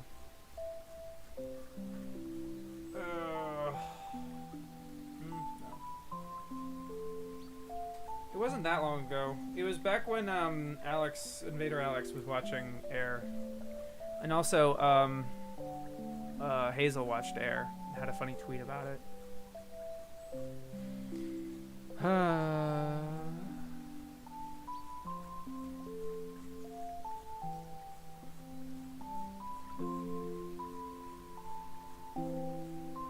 Some Tazaki, yay.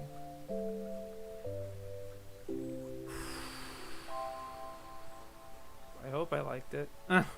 Sometimes I like a tweet so much I forget to hit like. That happens. Come on, man. If I see this one tweet of like the direction of Air, I'll know I didn't like it. I didn't hit like, I mean. Oh, I like so many things. Oh, yes. Oh, my God. Yes, I fucking found it. Thank God. The Air movie was directed by Osamu Tazaki. How was he brought in? Mamoru Yokota. Yeah. Well, at first I wanted the director to be Tomomi Mochizuki. You know, the one who worked on Ursa Yatsu and Maison Koku. But when he saw that, my best friend, a producer called Hoshino, told me, "That's okay if you want him, but Yoko-chan, aren't you a fan of Tazaki?" And invited him. I was really happy, but I wasn't really sure it was Tazaki's type of thing. But Tazaki came in and said, "It's popular, isn't it?" I was like, well, yeah. You know, at home, I had a place with a PS2 and a PlayStation. And when Tazaki saw them, he said, "I don't know anything about this stuff, but it's really nice." And then just after that, he asked me to bring in the entire scenario. Actually, the first thing we had him read was written by the person who wrote the canon drama CD. I rewrote a lot of it myself because I thought it'd be wrong if I brought it as is to Mr. Tazaki. And then Mr. Tazaki did his own changes. I did another check, and we just started the production in earnest. It's like, dude wanted some work, man. Yeah. Interview from Mamoru Yokota, who is a producer. Full Front of Moe has it. That's so funny. That's so good. Oh, I'm a big fan of that. It's like, it's popular, isn't it? Yeah. Yes, sir. Yes, it is. Yeah. It's so funny. Oh my God.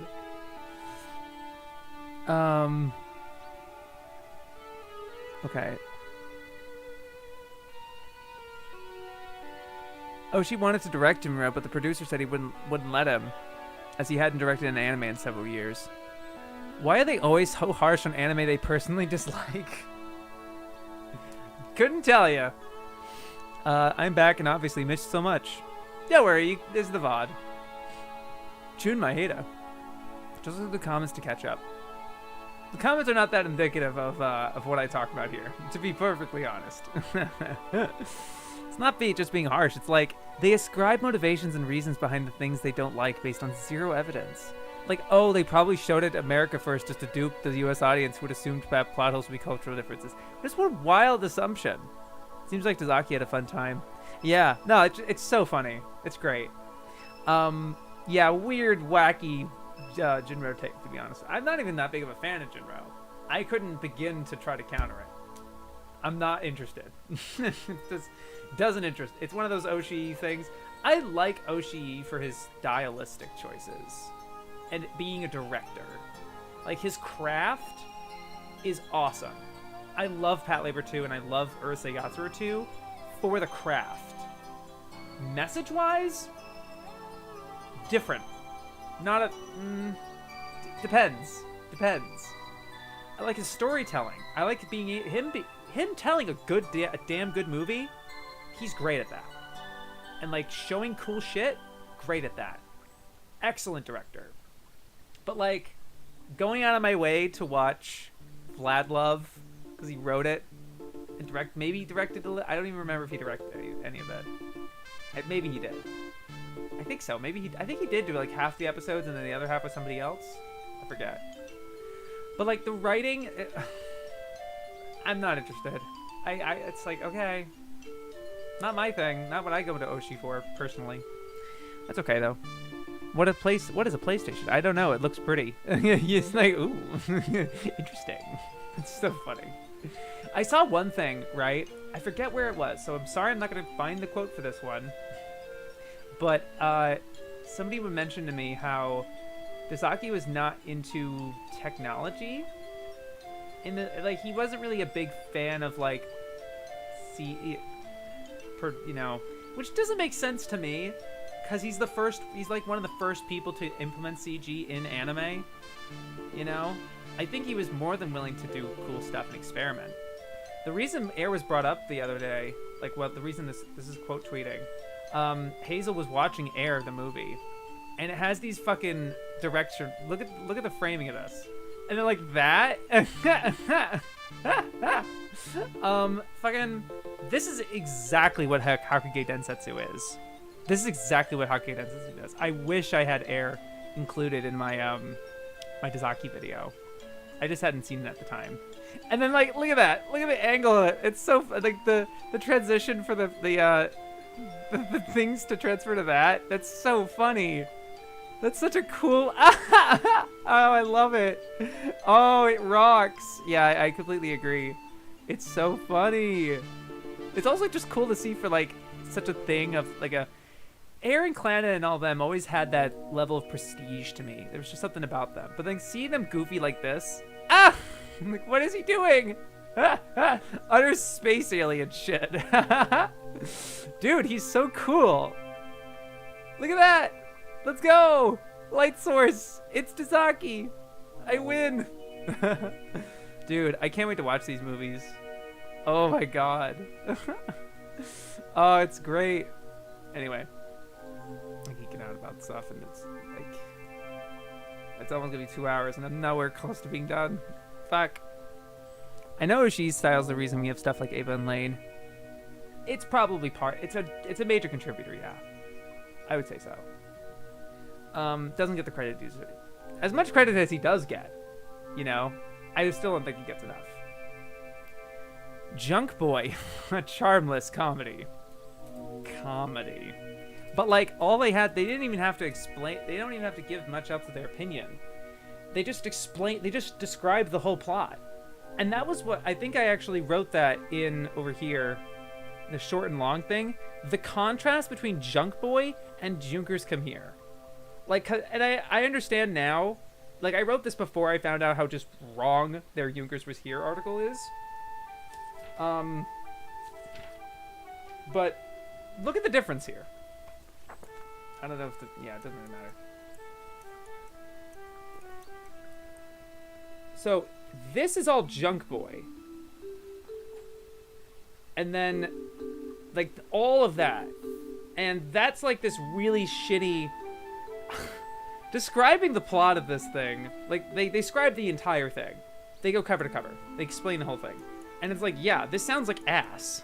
This sounds like really crummy, like ecchi bullshit. Like just bad. Like fair. But then like I know what Junx comes here is, and it's like that Kino thing like, that AMV showed you. That's what I know Junx as. And then all they say about fucking Junx is that little bit right there. Is that even it? Yeah.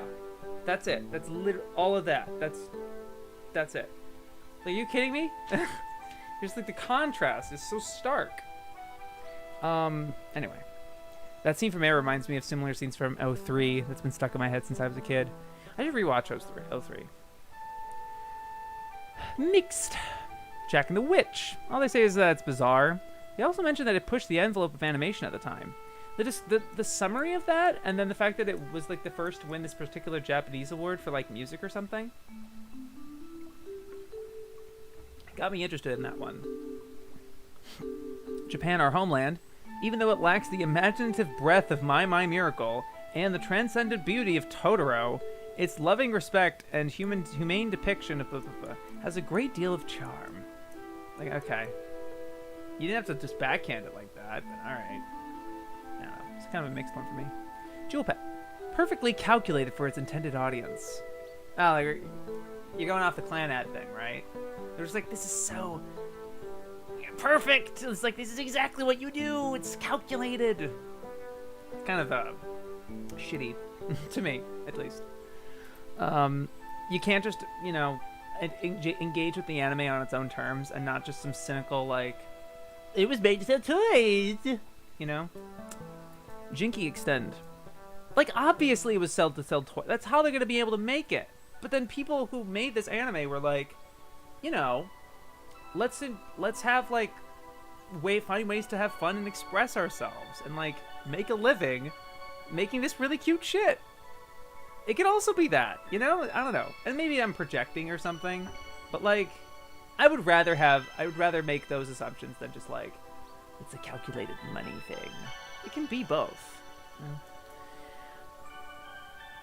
If you're planning to watch the Air and Clan movies, I'll say that the Air movie's pretty good, but Clan movie suffers from a rushed plot. I really couldn't care. I haven't seen Air, but I've seen all of Clanad. And I would just be in it for the Dazaki-isms. For, like, Dazaki's handling of these events. And what he chooses to find important. I'm not looking for, like, a real adaptation of the fucking VN. Of that kind of VN, you know what I mean? Seen Junk Boy, and also Sage's review of it. I don't remember anything of it. Extremely forgettable. Yeah. Good to see you, Shika.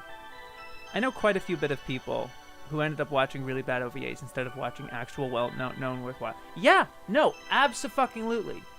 Do you know how many fucking people have shitcom on their Mao completed? Compared to, like, fucking, I don't know, Utena?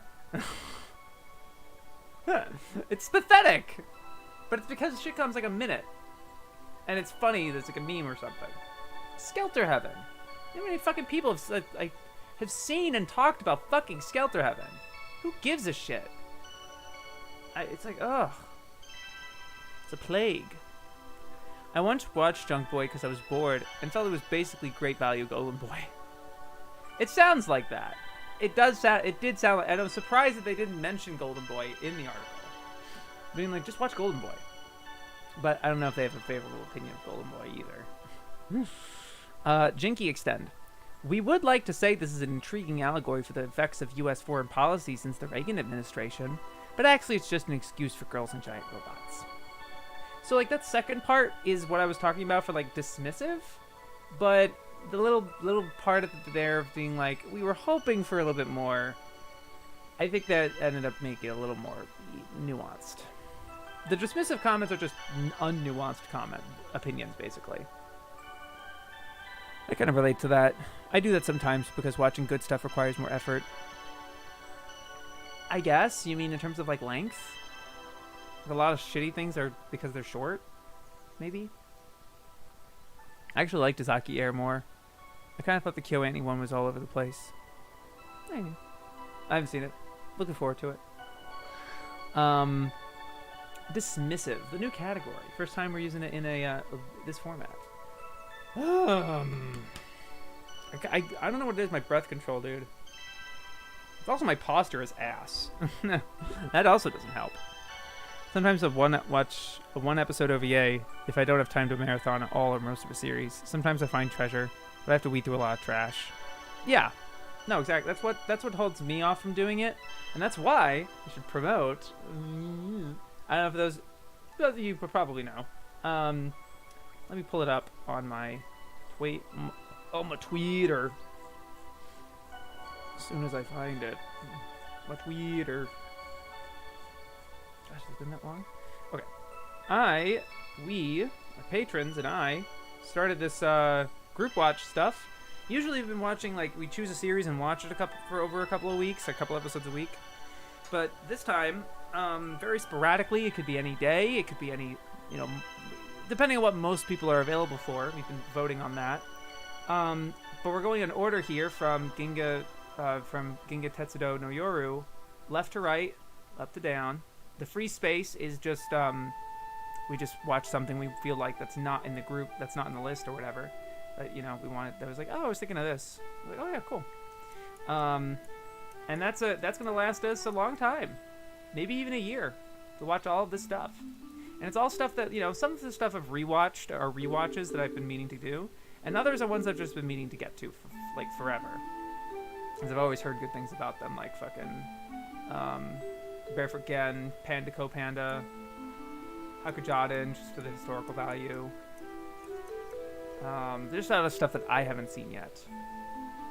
I'm looking forward to a lot of them. I'm interested in some way or another. The ones I really obviously Kakeyakyoku because that's a Dazaki. The Sensualist, I think that's hentai, but I'm interested. It looked really I saw a clip of it on TikTok go viral. It was crazy. I don't go on TikTok that much, but yeah. Kenya Boy, I've heard wacky shit about that. Doom Megalopolis. Arashi no Yorini, everyone fucking talks about that one, but I feel like that's gonna be more of a predictable, yeah, of course that's gonna be goes that way or something. Let's see. Dojoji Temple, I've seen a couple people recommend. Flying Luna Clipper, Uritsuki Doji. I wish the Air movie was on here too. Kamala 2010. Animal Treasure Island. I wish Sayuki was on here. Oh well. It could be a free space. Whatever. Another distraction. Fun. Let's see. Not even length, but I can't tune out when I'm watching good stuff. I see. Recently found out that someone translated Dazaki's Burning Blood OVA, so I know what I'm watching next. I didn't know that wasn't translated until recently. Noroi no One Piece. Oh yeah, that's on there. M66 Animation Running Kurumi. Miki Momo. Bridge of Dreams. Yeah, I've seen Bridge of Dreams. Fantastic. So that was like a rewatch for me. Okay, let's get through this. Jankenman hardly seems like a pitch for a successful show, but it ran for 52 episodes, is what they say.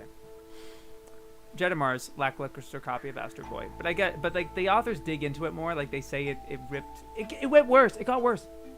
Besides, at first they're trying to validate it because Tezuka thought that, but then they're like, yeah, and then it did. Oh yeah, and then it was worse. So I was like, okay. Jewel Bem Hunterlime self-explanatory. This is literally what they say. They don't even. What do you mean it's self-explanatory adventures? I don't know what you mean. I don't know what's self-explanatory about this. What the fuck are you talking about? This is one of their shorter blurbs too. This is all they say.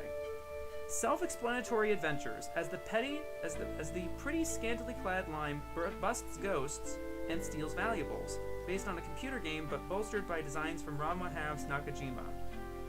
That's it. Jewel Hunter Lime Bem. Self-explanatory adventures. What, she's a thief? What? I don't know. So weird. Jibaku-kun starts with in this madcap Pokemon clone. All right. Let me give you let me read that one too. Because it's just like, I don't know, that one at least has something interesting about it that's not very, it's not very Pokemon-like. In this madcap Pokemon clone, nasty exploding pink balls called Trouble Monsters fall into the hands of spiky-haired hero Baku, who has his life turned upside down when he bumps into Great Child Dan, a traveler through the 12 worlds. Featuring a love interest called Pink, a cameo appearance from Alibaba, and more cute mascots than you can shake a stick at, which also happen to explode. I don't know, there was something kind of interesting about that. Didn't come off to me as just like, oh, it's more Pokemon. But also, Pokemon's pretty good. I don't know what to say. I don't know what to tell you. Okay. Oh, fucking Jubei-chan. It's basically reheated Ranma 1/2. And it must look great on paper. Okay. And also later they say that Junichi, the creator Akitaro Daiichi, like he created a self-insert for the father who's a narcoleptic father, which makes sense because he could have been able, like Daiichi could have written this in his sleep, is what they said. And that's in the first edition, and they don't change it. And the third edition is like, so anyway, the second season. So it's like, wow, you really made it sound like it was a flop.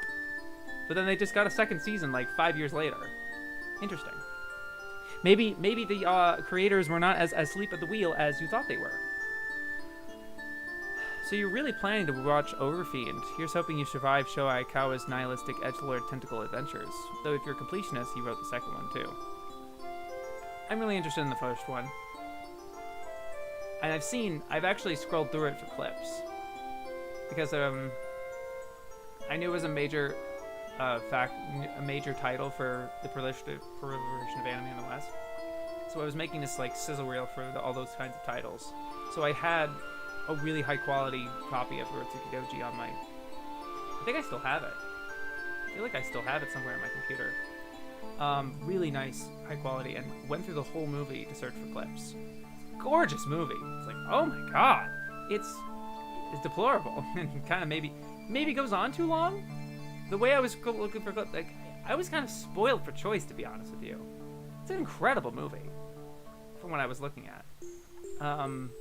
But it's in terms of just like, boy, it just keeps going, you know? So that's what I'm looking forward to. Julie the Wild Rose, a short-lived Heidi clone. I did not get Heidi vibes from this. I'm just like, you've got to be kidding me, guy. Come on. Julie the White Rose. 11-year-old Julie Braun lives in the lush green mountains pastures of Austria's southern Tyrol. Her parents are killed by Italian soldiers, and she is sent to Vienna to live with her relatives. She befriends cousins Joan and Tanya, but has trouble adjusting to life with Uncle Carl and Aunt Clara. As Austria is plunged into World War I, Carl's fired from his job at a glass factory, and Julie's new family is forced into a life of hardship. Maybe the basic premise where, like, she starts in the mountains, and then, like, goes the, what's the name of the arc? The Heidi arc, where she goes to, Germany, lives there, the apartment for a while? Reisenberg? Something like that? Rather, I don't remember. It's like that, except they never go back to the mountains. Like, do they go back to the mountains in Julie? I don't know. Whatever. Jungle Book. Likely to remain dwarfed by the earlier Disney classic. Look, I get it. You're probably right. But why you gotta say that? Or word it like that? You know? Just dismissive, in my opinion. And I feel like this section is ultimately more damaging than even negative. Because at least with negative, like, you're putting your stance on it, right? But dismissive, it's like the opposite effect of what you want to do with this encyclopedia, which is to get people excited about anime. At least I would think that's the intention. I would hope that would be the case. You know, at least interested in anime. Because even if it's a negative opinion, I've had instances where they've had a negative opinion about something, but the description and the things they're talking about, I was like, that's interesting. I'm curious about that now. Dismissive like this, it's just like, it's like, oh, okay. So I have plenty of things to focus. I'm spoiled for so much. So it's just sort of just like hand waving it. I would hate any anime to get that. That would be a real shame. Any of them. Shitty, the best thing ever, anywhere in between. I don't think any media deserves that. Jungle Day Yuko. A cynical combination of the jiggling bosoms of plastic little with the magical transformations of creamy mommy. Junjo Romantica. Tells a story that was old when Albert Stark stalked his teenage pupil Heloise in 12th century Paris. This all... I don't know. That's the extent of the opinion there, but... God, I'm so exhausted. Oh my god. Frankfurt, thank you. Frankfurt Arc. Heidi. Overview mostly looks good because a lot of the animators are from Zeta. Personally, that and the music are the only positives I have for it. I get that. I didn't hear it with any audio or translation, so it's probably shitty. The plot-wise kind of seemed a little interesting, at least, but I would be there for more for the spectacle. And I'd probably be like closing my eyes for a second. I'm very squeamish, to be honest with you. Spoilers for Jack and the Beanstalk, which, yeah, no duh, but like it's different. This particular movie was a different plot, and they summed up the whole thing. It's like, oh, okay. Jack and the Witch was a full summary. Jinro was spoilers for Hellhounds, but not really for Jinro. They do say by the end, but there wasn't any major spoilers, the way Hellhounds was. Josephina the Whale, they talked about the final 2 episodes. I was like, oh, I didn't know it ended like that. I say. Sayuki, full summary. Okay. Specifically, Alakazam the Great, the 60s Toei movie. Junk Boy recounts seemingly the whole thing in just too much detail. It's just like, it's as if I read the spark notes of it. It's weird. I recently watched Overfiend 2, only because I've been looking through Shokai Kawa's old OVA work, and found that he recycles a large chunk of the plot for the FMA Shambhala movie. That's funny. It's interesting. The short entries in J was Jankin Man was just 1 sentence. Jewel Bem Hunter Line was 1 sentence. Judo Story, Juliet, Jungle Wars, Jura Tripper, and Junkers Come Here. Junkers Come Here was just the first edition only, was a short one. But the, later on, the, 3rd edition made it a lot more substantial. It wasn't a short one anymore. Long articles was Jewel Pet, Jinro, JoJo's, Jormungand, mostly because of their opinion. Journey to the West was huge, because they just went through a ton of history with that one. And Jubi-chan, the Ninja Girl, was over 40. Okay. Before we go to odd choices, let's get down to some good. Manga Nihon Mikashi Banashi was a good article. I liked that one. Just because they were actually kind of going through various stories that they would tell. Crammed 2 to an episode, the original Japanese folktales series retold many old stories for a children's audience. Some were old anime staples like Momotaro and the Monkey and the Crab. Others were commonly pastiched in anime but rarely seen in their original form, such as Snow Woman, a tale of the sultry siren who lures unsuspecting travelers to the deaths on a snowbound mountain pass. It was first animated by Noboru Ofuji's Dream of the Story Night, but snow princesses often appear as characters in diverse anime. Similarly, Princess Kaguya, and this is written in 2001 and it wasn't changed in 2015, so Tale of Princess Kaguya hadn't come out yet. Similarly, Princess Kaguya, the story of a beautiful woman found inside a strip of bamboo who cannot find a husband on Earth and eventually returns to her home on the moon, was first animated in 42 by Goro Araiwa, and also appears here. This tale is most likely to be known through oblique references to it in anime such as Rei Rei and Gugu Gunmo, in Orochi Mitaro, etc., etc. I just like their approach. I thought it was a good arc. I liked it. But although, I guess I was make criticisms, but like this one's, it's difficult because like I can't make these sort of things for most of these articles because I haven't seen most anime. But like I wish with this article that they mentioned that the show has a variety of different art styles, all by different creators and directors and stuff. And like the different art directors who were involved with this, like Yusabu Rusugi and stuff. And then also how like there's no voice actors. It's like one or two seiyus for the whole thing, and they narrate and voice every character. And I find that really interesting. And that ends up, you see a versatility of that voice actor because they play different voices and stuff. It's cool. I'm actually really curious what they say about Jewel Pet. Not much. Really, it's just talking about how perfectly calculated it is to sell toys, and then it had a fourth series, a fifth series, a sixth series. It's nothing to write home about, to be honest.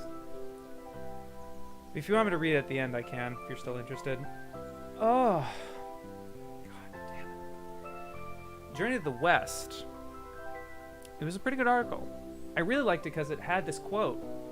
Because, not quote, but this mention that he was Alakazam the Great, the Sayuki film that was the Toei film. It was Alakazam's commercial failure that led to the perception in the entertainment industry that Americans would not accept Japanese animation at all. That's a big claim. I wonder where they got the source for that. Maybe it's assumed. That kind of checks. For me, at least, that sounds like it checks. Really interesting. And that would be very valuable information for me in terms of the project that I would hopefully be working on. That's separate from this. But I just like them talking about the myth and, the various incarnations of it. Although there's one weird thing they do that I pointed out in the Odd Choices that's like, what? Yeah. Japan's interesting folktales I also liked, because their angle to it was that this insight about manga Nihon being rerun in 2010 and getting really good ratings. And so they were like, let's make that again. So I just really liked that insight, which was interesting. And then Hyogemono, I thought it was a good article, because they had a lot of descriptions about the OP and kind of it's played in the round, and there's a lot of nice observations about it that made me interested in watching it, or getting around to it, basically. Both Overlord Fiend 2 and FM Shambhala involve dimension hopping Nazis trying to summon a dragon via human sacrifices that will allow them to control every universe. It does explain why Shambhala is weird. Yeah. That's funny. So yeah, I'm now interested in these titles. Let's get around to checking these out on Google, but, Mal, hopefully. I don't know. Sorry. Okay. Let's try it. I'm just going to Google it. I'm not even going to bother with Mal anymore. Yeah, 1974 film. Yeah, I have seen clips of this. The full movie's on YouTube. Let's fucking go. I'll just put that as a tab for later, I guess. But yeah, I've seen this. Get me the Mal one, please. I just like seeing it via my anime list. Ugh. Yeah, I really want to watch this. The description of it was really interesting, too. I'm a big fan. Okay. Jack and the Witch from, 1967. I was about to be like, oh my god, yeah, it is! It's also on YouTube. Let's fucking go. I'm interested. Mal.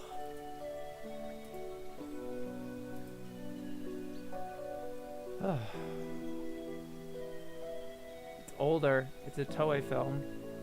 You can tell because of the dog sidekick. Kind of looks like fun though. The description was so weird. Let me read this to you guys. I'm just like, whoa. It's much better than the one I'm now right now. The mischievous Jack and his friends are racing through the forest when they meet Kiki, a girl in a mini helicopter. With Chuko, the mouse, and several other companions, he is taken to the Devil's Castle. Kiki is revealed as a devil child working for Grendel, the master of Devil's Castle, who uses a devilization machine to turn children into monsters. Chuko is turned into a devil, but Jack escapes.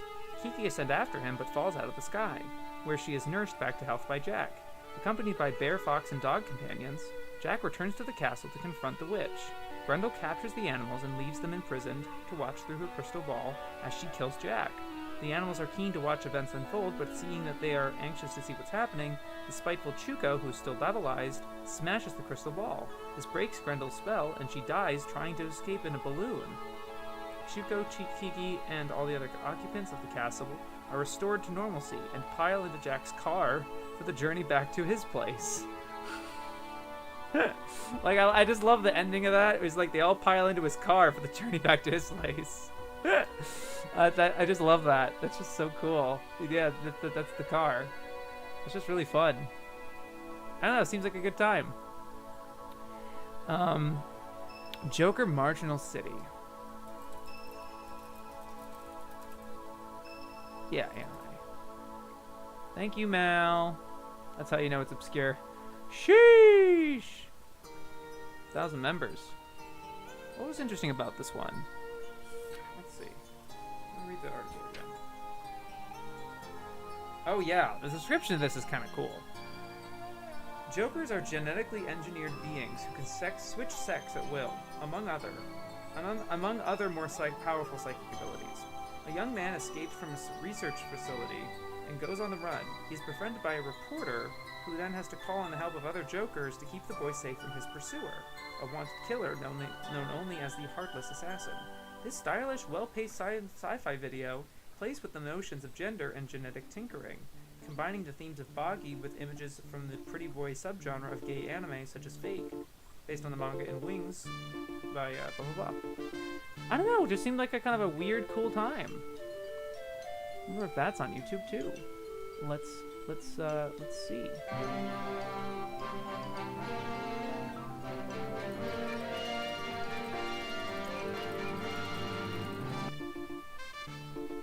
Yeah, it is. Freaking cool. Very happy all this stuff is available so far. And then Yosei Florence. Oh yeah. Oh okay. I've seen this this cover before. Okay.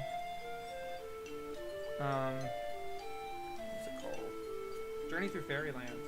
Because they described this as like Fantasia. It's basically Fantasia because the main character is like a cellist. And he just wants to escape. He just likes flowers more. So they take him to like the land of flowers. Seems like fun. It's a Sanrio thing too. Discotech licensed it. Seems like fun. I doubt it's on YouTube. I don't bother checking. Yeah, I'm curious now. Okay. I highly doubt it. No shit. That's incredible. Okay. We're like literally 4 for 4. We're fucking 4 for 4 on this. Sorry I haven't been reading chat lately. I doubt the entry on Jewel Pest would be something interesting beyond, I don't know, girly Pokemon. Kinda. I think they said see also Pokemon. I'm pretty sure the actual reason anime took so long to catch on here is because of old World War II xenophobia. That's what I thought it was. What happened to the face cam? Oh, Hayden, I'm just at, I just do this for when I'm on desktop. For some reason, I can't bring my video cam to this screen, so I just use my avatar. But I have face cam for the most part. But anyway, we're just checking out some stuff that, some titles that I thought were interesting based on the descriptions of what they were saying on them. That's true, Shaves once talked about test audiences dismissing sympathizing with Grave of the Five. Yeah, that's what I was hearing about in the 90s. I'm just glad I wasn't born when that crap was going on. Oh god, I don't know if I would have made it out sane. Oh, my partner loves this movie. Seriously, if I had grown up with Boomer cartoons instead of Cartoon Network and Adult Swim, I think he would hate animation. Yeah, probably. Jura Tripper. Let's see. Jura Tripper. Yep, there it is. Oh? Is it connected to that series? No, it's not. Okay. Huh. What's the rating on that again? Okay, it's not too bad. But yeah, let me go for that one. What was it called again? Yeah, I think it's just Jura Tripper. Where are you? Hey, where are you? Jura... Jungle Wars? No. Jura Tripper, yeah. In a conflation of Adrift in the Pacific and Jurassic Park, 15 boys and girls are thrown into an alternate world where dinosaurs and humans live alongside each other. Later episodes developed a distant similarity to El Hazard, with the adventurers spending more time flirting than fighting, as they pick their way across a desert on the run from a newly awakened golem monster. Kinda cool. I don't know, seems like a good time. Yeah, decent. And then Justy. I bet I could just find that on Mal. Yeah. Justy Yorkie Tyler. Is it this one? I think I've seen this one around, yeah. But I always thought it was related to, like, Machine Robo or something. Huh. So this was interesting. What they said about this one, besides the description also was kind of interesting. But what they said about it, Justy is one of the more popular of the 1980s videos in early anime fandom, chiefly because of the short running time and easy-to-follow plot that did not really require subtitles. However, it was not brought to the US as one might have expected, reputably because the rights were prohibitively expensive. That's really interesting. Let's see if we're first let's look up Jura Tripper to keep it consistent. Oh my god. They have all of your aha! That's incredible. It's raw, but that's insane, dude. Wow. And then Justy OVA. Wow, we win. We win so hard. I can't believe it. Literally every single thing I was interested in checking out in this encyclopedia, all of it was on YouTube. That's insane. That's incredible luck. I've never seen that. Oh man. My posture is ass. Genuine. Like, don't do it. Don't do it. I'm a gremlin. Don't do it.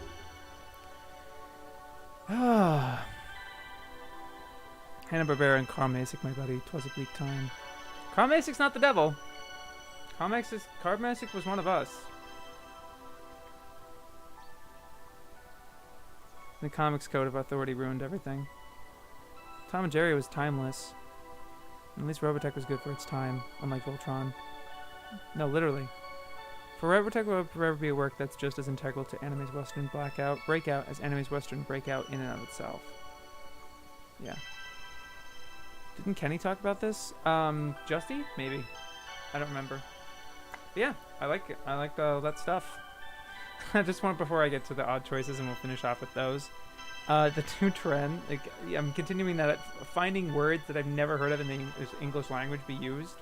They're just new words to me, just to prove that, like, come on, guys, you could have used otaku or hentai, or, you know, often as you were like, we're gonna refrain from using those words. Why? When you're using words like meeting out, like just like to deal punishment or something is the definition, and then priapic, which is supposed to mean phallus, like phallic. Okay. So weird. I'm less annoyed at Robotech and more annoyed at Harmony Gold preventing any Macross anime from coming over, so they could pretend it was their creation. Yeah, no, it's Harmony Gold's shitty thing. It's not Robotech itself or Carl Masick. It's definitely not Carl Masick, because he wouldn't have agreed or would have preferred that either. He's the guy that's like helped bring anime over here. Maybe Robotech was good for its time, but I don't know. It's really bad dub. Sure. You know, I agree. Power Rangerism. It's also why we didn't get any Super Robot War games for years. It is something you have to view in context, I suppose. Yeah. Okay. Odd choices. At last, we're here. 2 hours in. Janko Chie didn't mention Takata at all. I've mentioned some of these already. Good.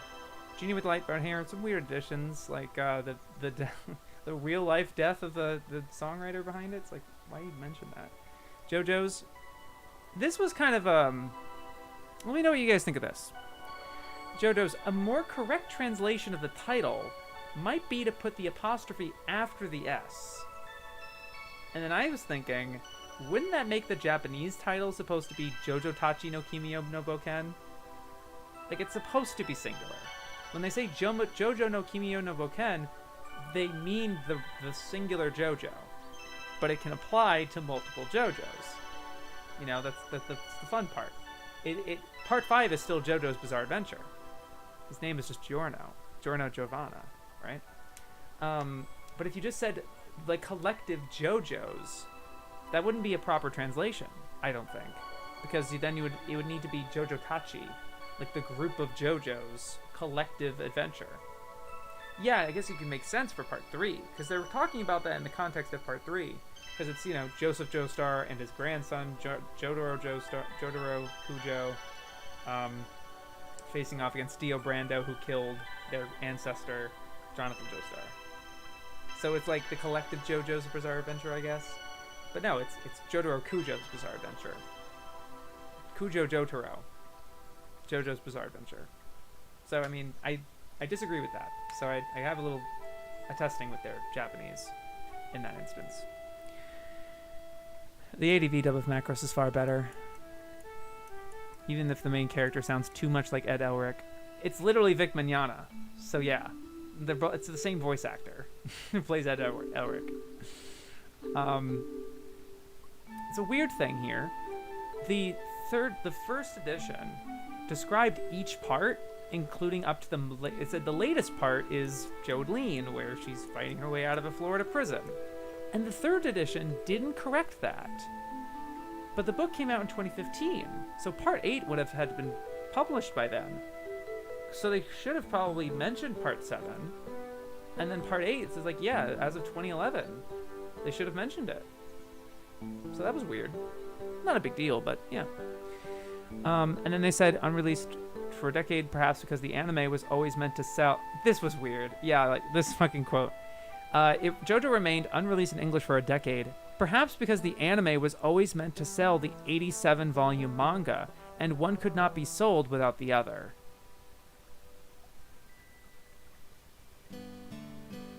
It's weird.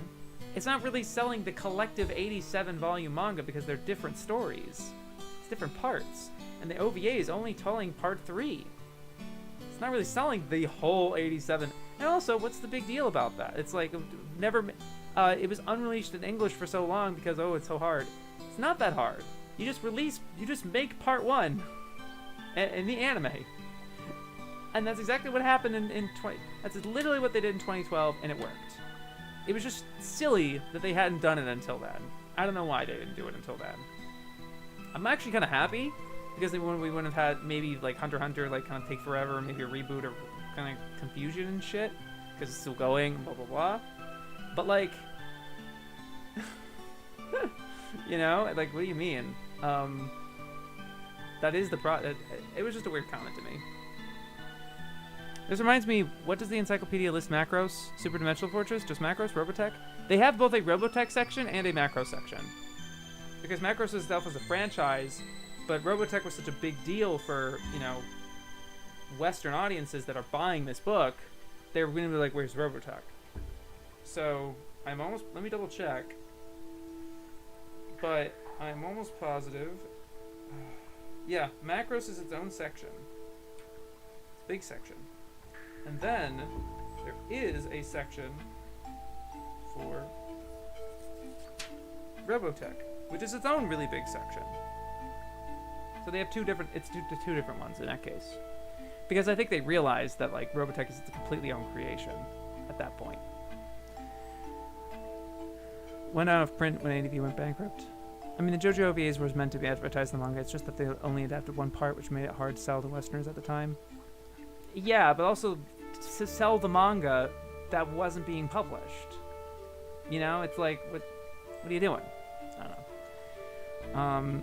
And then, yeah, JoJo's like 5-star remains untranslated. It's so weird they make this point and hardly anywhere else compared to other stories that are like really influential and popular. Sayuki. Okay. Okay. Let me skip Sayuki real quick. I want that to be the last point. It'd be a nice point to end on. You can probably read it for yourself though. Jubei, 1st edition. Daichi could have written this in his sleep, 3rd edition. So the sequel series... that was funny. That's not a big deal, though. Jumping, in which character takes successfully higher and higher leaps until he, or is it she, eventually blasts him or her down to hell. From there, he is thrown back.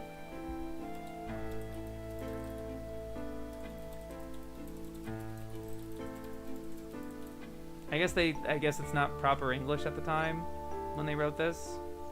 Just use them. That's a non-binary, because it's a non-binary character. You don't know if it's a man or a woman. So you can call it them. You can literally go in which a character takes successfully higher and higher leaps until they eventually bound blah blah blah. It blasts them down to hell. From there they are thrown back. It's not hard. I don't know why it was like, oh, is it a she? We don't know. I don't know, that was weird. Japan, our homeland. It's been released in French, Italian, German, Chinese, Russian, and Polish, but not into English, presumably because there are neither boobs nor robots in it. Not funny. Didn't laugh. Not funny. Didn't laugh. The fuck are you doing? What kind of statement is that? I thought at the beginning of the fucking book you were like, well, you know, anime's a lot more than Pokemon and porn and giant robots. But oh, you know, this didn't sell because it didn't have boobs and robots in it. Come the fuck on. It's an annoying fucking take. Ugh. I guess they maybe had to fill it. They don't know why it wasn't released in English, but it was released in every other language. It's just a fucking joke. Not funny. Didn't laugh.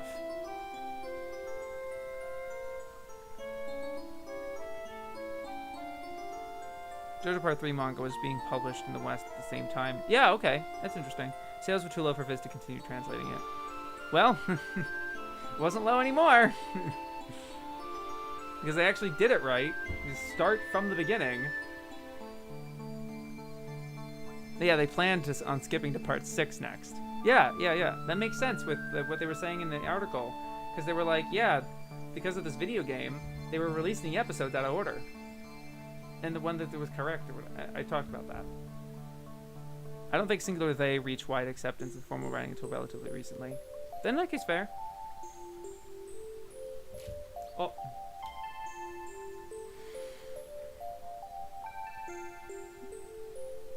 Our homeland.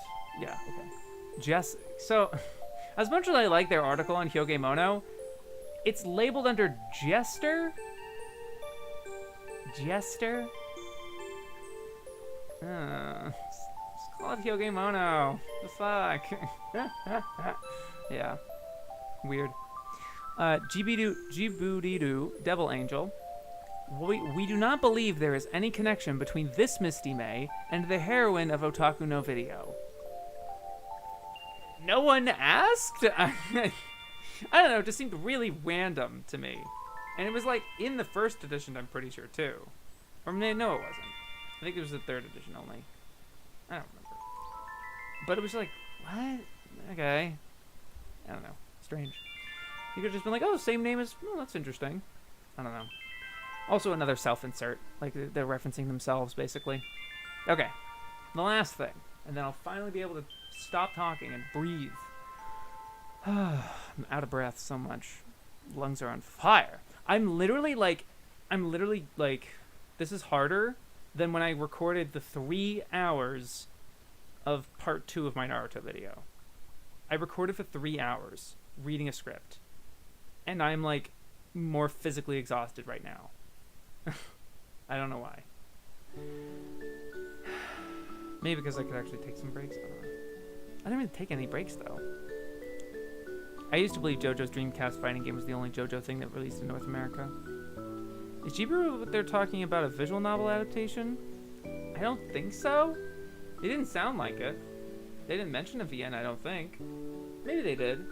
Let me double check. Jibiru. Actually pretty close. Yeah. Magical girl genre gets another pornographic twist.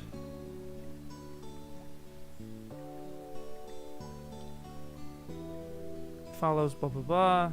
It's a long way from Sally.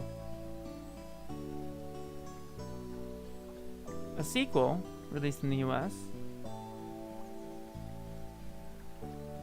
They're just describing it. This is all based on a series of erotic computer games by Frontwing, with characters designed by Yosai Kuchi. So, as you've probably already realized, has the combined powers of Misty May, the Angel Love Reel, and Naoto, won't save Hikaru from sex with her brother in order to save Rika from various tentacled monsters.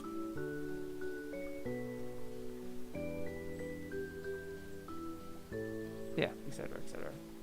Yeah, I guess it's a VN. Sounds like it, maybe. Yeah, Sayuki. So, Journey to the West, right? Character reappeared in several new incarnations, including the very loose adaptation of One Piece. Adaptation of Journey to the West, One Piece. Along with modern revisionings, and then this is later in the article, like way later. Along with modern reversionings, such as One Piece. This is Journey to the West. I know that Mike's in the way. Journey to the West, One Piece.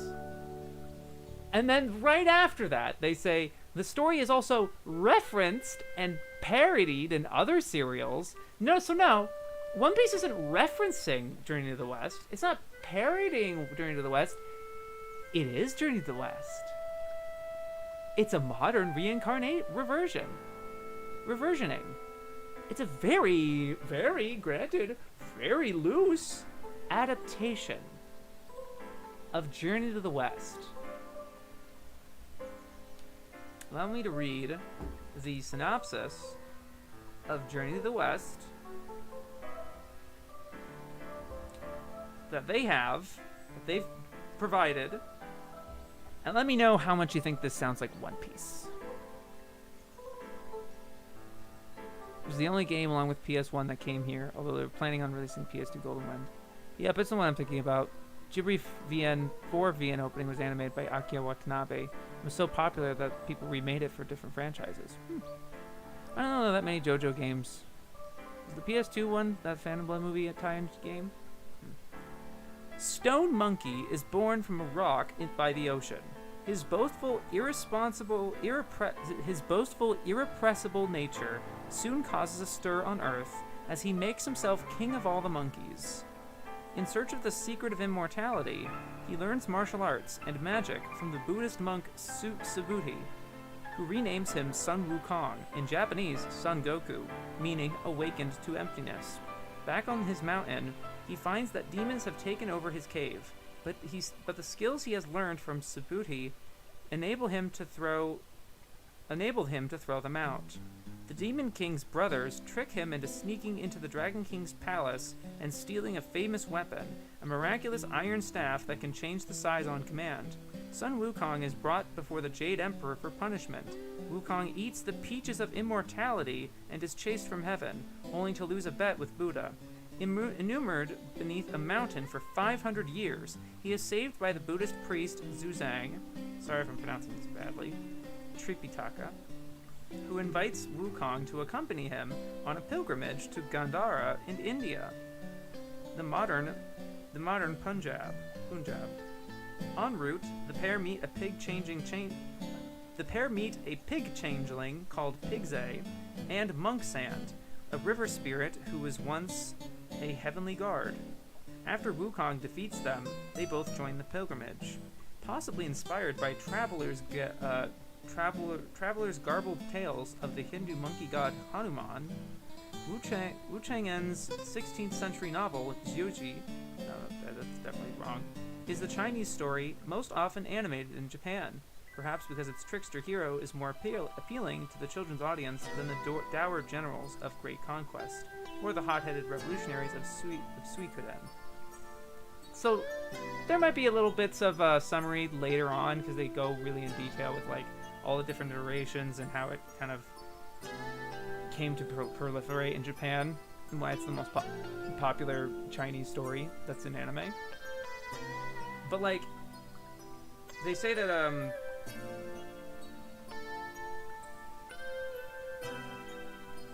sorry.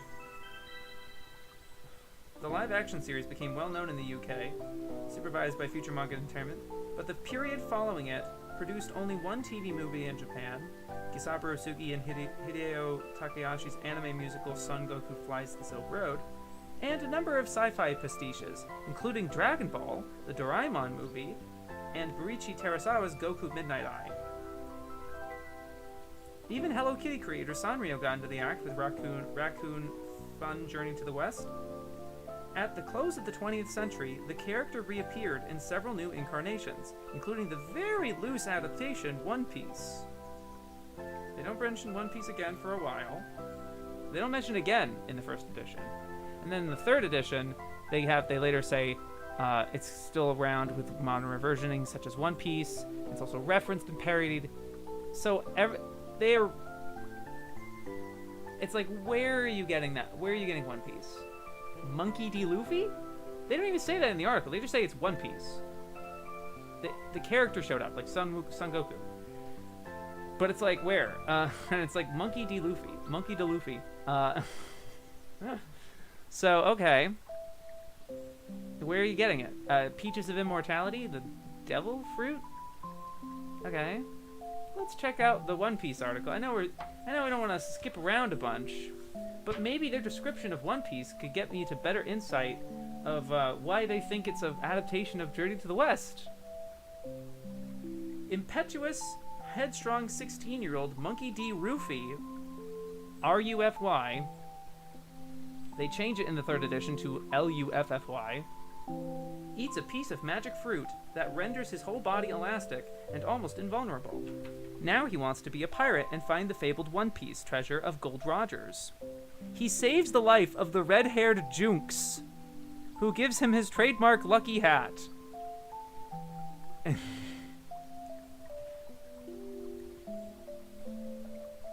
gonna stop you there. Let's reread that last sentence. He, Monkey D. Luffy, saves the life of red-haired Junx. J-U-N-X.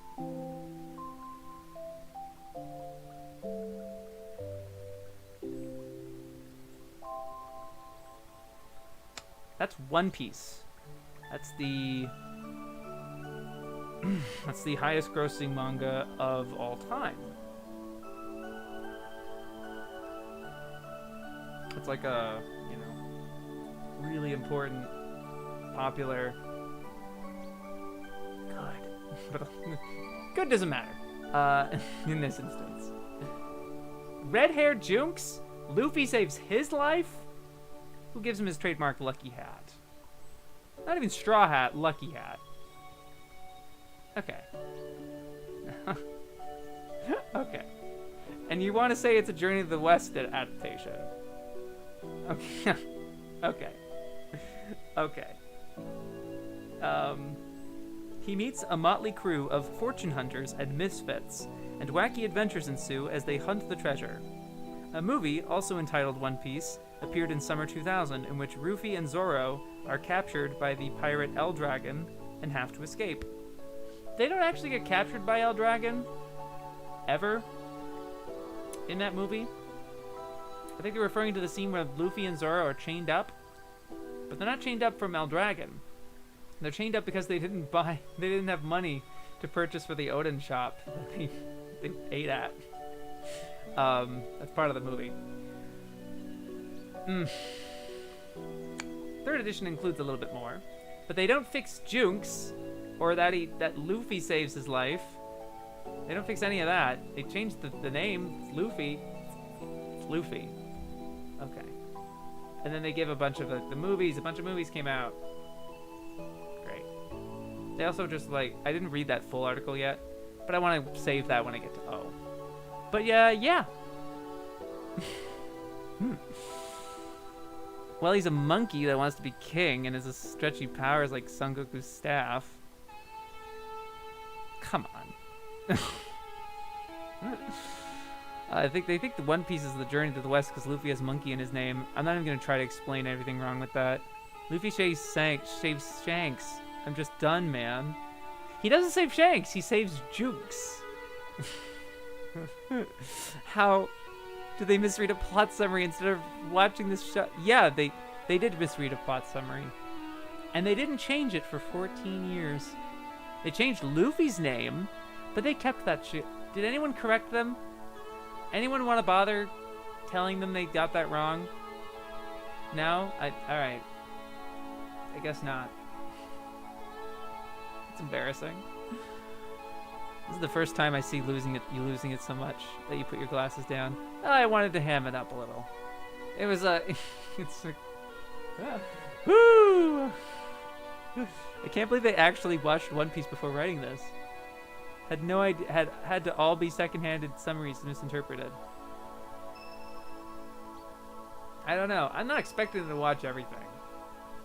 But at the very least, I'm expecting them to not get the summaries, the plot details wrong of the highest grossing manga of all time.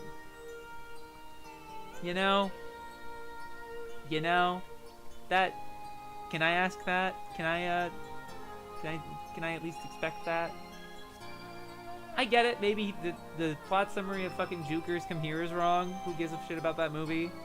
Like, some nothing 90s movie that Sato directed, Husato. One Piece? Come on. I don't know. It's weird to me. Weird to me.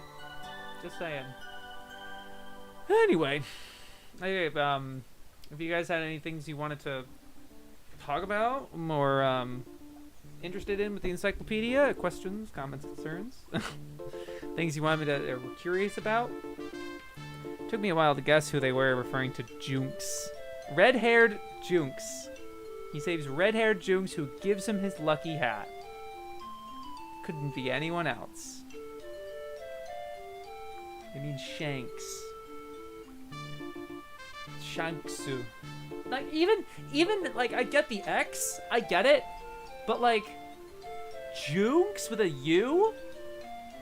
Well, if it's like S-H-A, like a little small ya in the Japanese name, Shanksu, Sha-A, S-A-N-X, Sanks.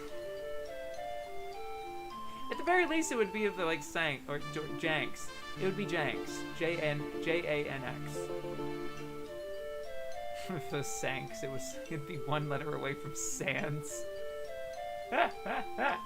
Luffy saves Sans Undertale, who gives him his lucky hat. That's good. That's good.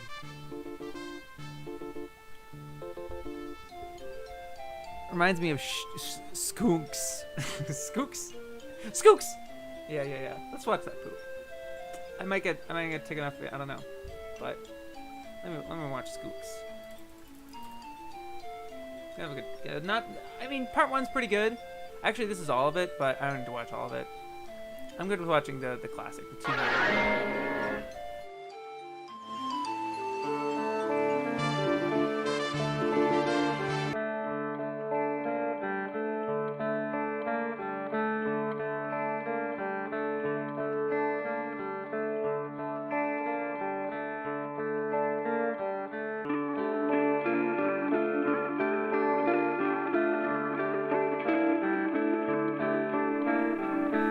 Now this gentleman, this classic.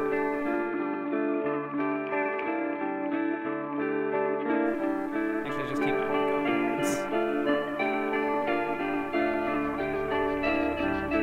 First edition, at least, came out at a time when One Piece wasn't as available. No, yeah, I get it. But that article wasn't heavily revised by the 3rd edition's Q-Bits. That's what I mean.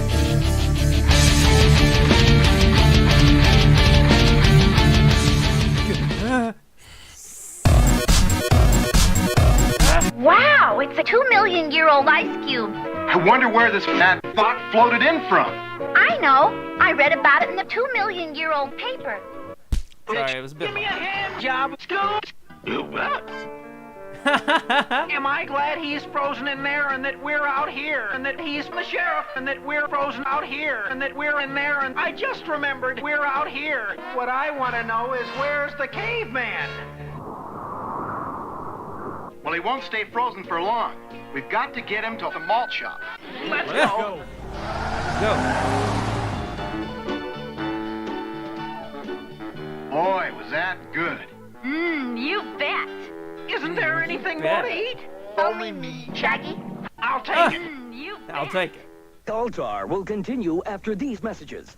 Oh my god. Go to the church and ask God to forgive you.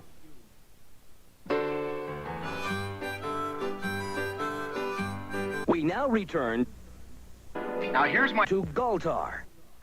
here's my plan. All you and Galtar. Scoops have to do Galtar. is to find Daphne and get turned on. And then Daphne Bruh. will shag the fish. Lucky for you, I'm a fish lover. Come inside and let's fuck around. Here's a dart, That's Scoot. very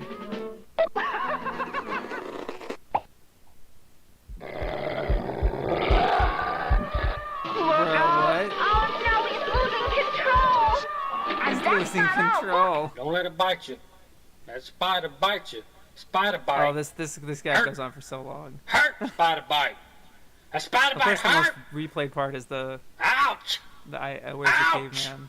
It's great. Spider bit me. Ouch! That spider bit me. Where's Ouch! the other one? That spider bit me.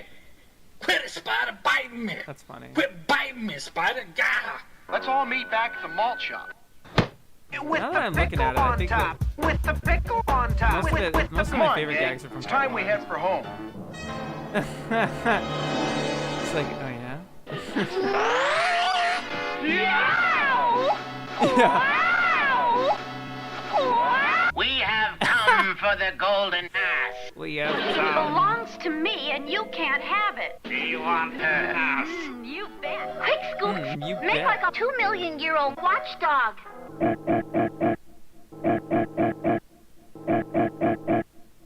No thanks. Those two creeps have got something to No eat. thanks. They must have taken Daphne. What? The quickest way to Just find morbid Daphne is curiosity. down Do they here. have an entry on Overfiend from the few anime that I won't be annoyed if they dislike Look, it. it's Daphne. Skulks. Untie Untie me, quick. Now we're all locked in. And there's no way out. There's only one way out. No. Let's head for the No. malt shop. It's no use. It won't Overfeed. budge. I guess our only chance is if Shaggy... It's no use. It's no use. Right in. Well, what do you know? We're free. Yeah, they have it listed as Galtar. Urotsuki Doji. Galtar. This sure is a groovy day for a beach party. I'm reading it. You bet. Hey, man. Now why didn't I nibble? A dick. Lucky for you. Hot dogs. What'd you say? Hot dogs. Oh wow. I think it's the first part that has fucking the first part's so fucking funny with this part at the end. We should. Hey man, your dad doing it all wrong. Butt shaking, that's all I know. Hold on. Yeah. And then this will be it, I swear. Hey, man. You're shaking it all wrong. But shaking, it's all I know. Let me show you how it's done. Yeah!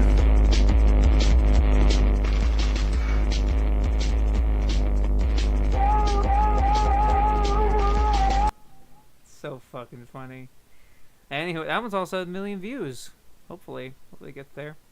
But this motherfucking Urotsuki Doji, based on the violent and pornographic 1985 manga by Toshio Maeda for Wani magazine, Urotsuki Doji is the best known of the anime nasties released in English in the 1990s. A fiercely complex cycle of rape and redemption. It even seems to have confused its Japanese crew, The first 3 episodes take place in Osaka, the next 2 are set before the 3rd episode, with the same characters inexplicably moved to Tokyo. This leap backward seems designed to incorporate the Kyo-O subplot, vital to the rest of the series, but unnecessary if the series were to end early, though considering that the series has an etiologically cyclical plot, like its contemporary Gal Force, it is conceivable that one is set several eons after the other. Perplexity continued in the English language market, where the series was dubbed by 3 different companies using different actors and contradictory translations. The first 5-part video series was edited into the 2 movies, Legend of the Overfiend and Legend of the Demon Womb. Note that Demon Womb was numbered in Roman numerals as Urotsukidoji 2, thereby causing the 2nd series, Return of the Overfiend, to gain the misleading numeral of 3. In the US, all 5 video episodes appeared numbered 1 to 5 in order of release to add to the confusion. The massive and, to the Japanese originators, completely unexpected success of the series in English led to the making of 2 sequels. The 4-part Return of the Overfiend, which featured the post-Holocaust chapters, followed by Inferno Road, which concludes the saga in 3 parts.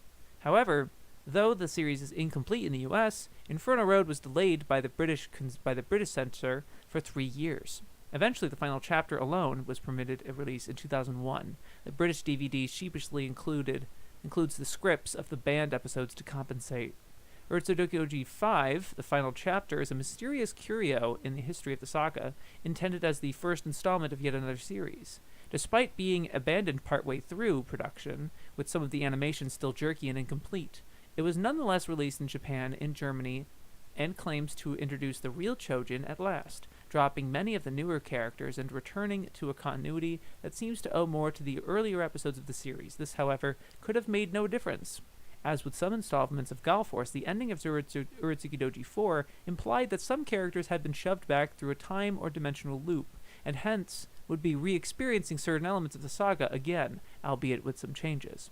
The story was remade again as Urotsukidoji New Saga, a 3-part video series made as part of the Erotic Vanilla series.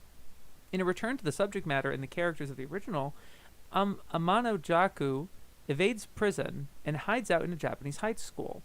Along with the usual sex and violence, there is an increased concentration, in the style of Inferno Road, on the childhoods of the protagonists, designed to show how they might grow up into the kind of beastly people they ultimately turn out to be. In this version, the Chojin is renamed to the Ultra God. Urotsukidoji amply achieves Maeda's overriding narrative aim, to demonstrate that the only way to win in this world is to die young before your dreams are shattered.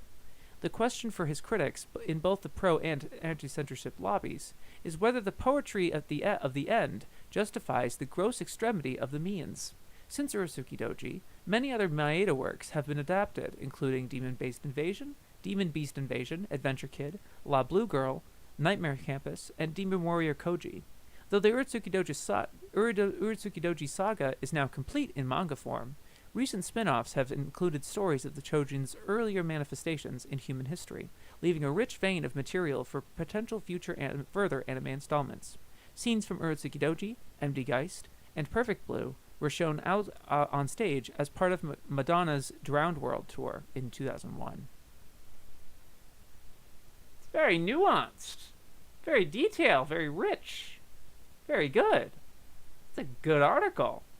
See, that's why these guys aren't stupid. You know, for as much as they're able to flub on the synopsis of One Piece, these guys aren't stupid. It's really interesting stuff. But you see, that was additive information to me. And in almost none of their opinion. Almost none. I didn't get almost any opinion-wise from that. That's what I want out of a fucking encyclopedia. That's interesting. I don't know how, like, if there was anything wrong about that, but, like, that was fantastic. That was one of their best articles I've read, actually. Thanks, Canada. Weird that they give more love to Overfiend than Dazaki anime. Or, you know, the majority of anime. Not even just Dazaki. Maeda actually said that the Overfiend anime has barely anything to do with the manga, and he actually prefers the anime. I can understand that, given that Urotsukidoji was a big deal in the English-speaking world. Yeah. You know, one of the longer articles Bible Black. 68 lines. Almost 69. I would have made a big deal about that. That would have been a great... It would have been so good, but... on the scale that I'm measuring this at, just shy. 68 lines. But they talk about it a lot. They give it a lot of attention. Fun fact, Shohei Aikawa wrote a script for Overfiend 3, but it was rejected and he left the series. Morbid curiosity makes me wonder where he would have gone with the story. Yeah, interesting. It's also interesting they didn't mention Aikawa a single time.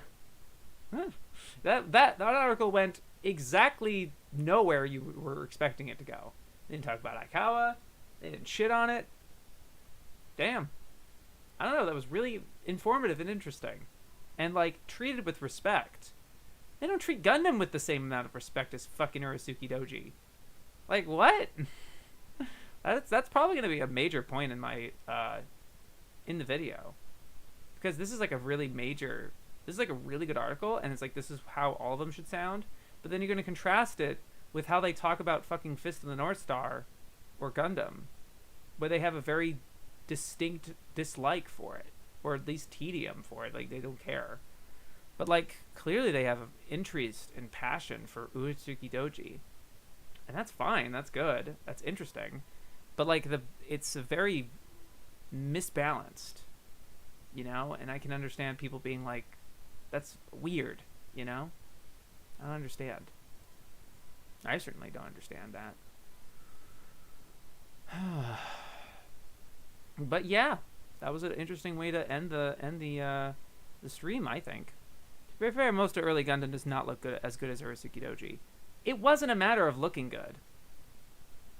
It was not a matter of looking good.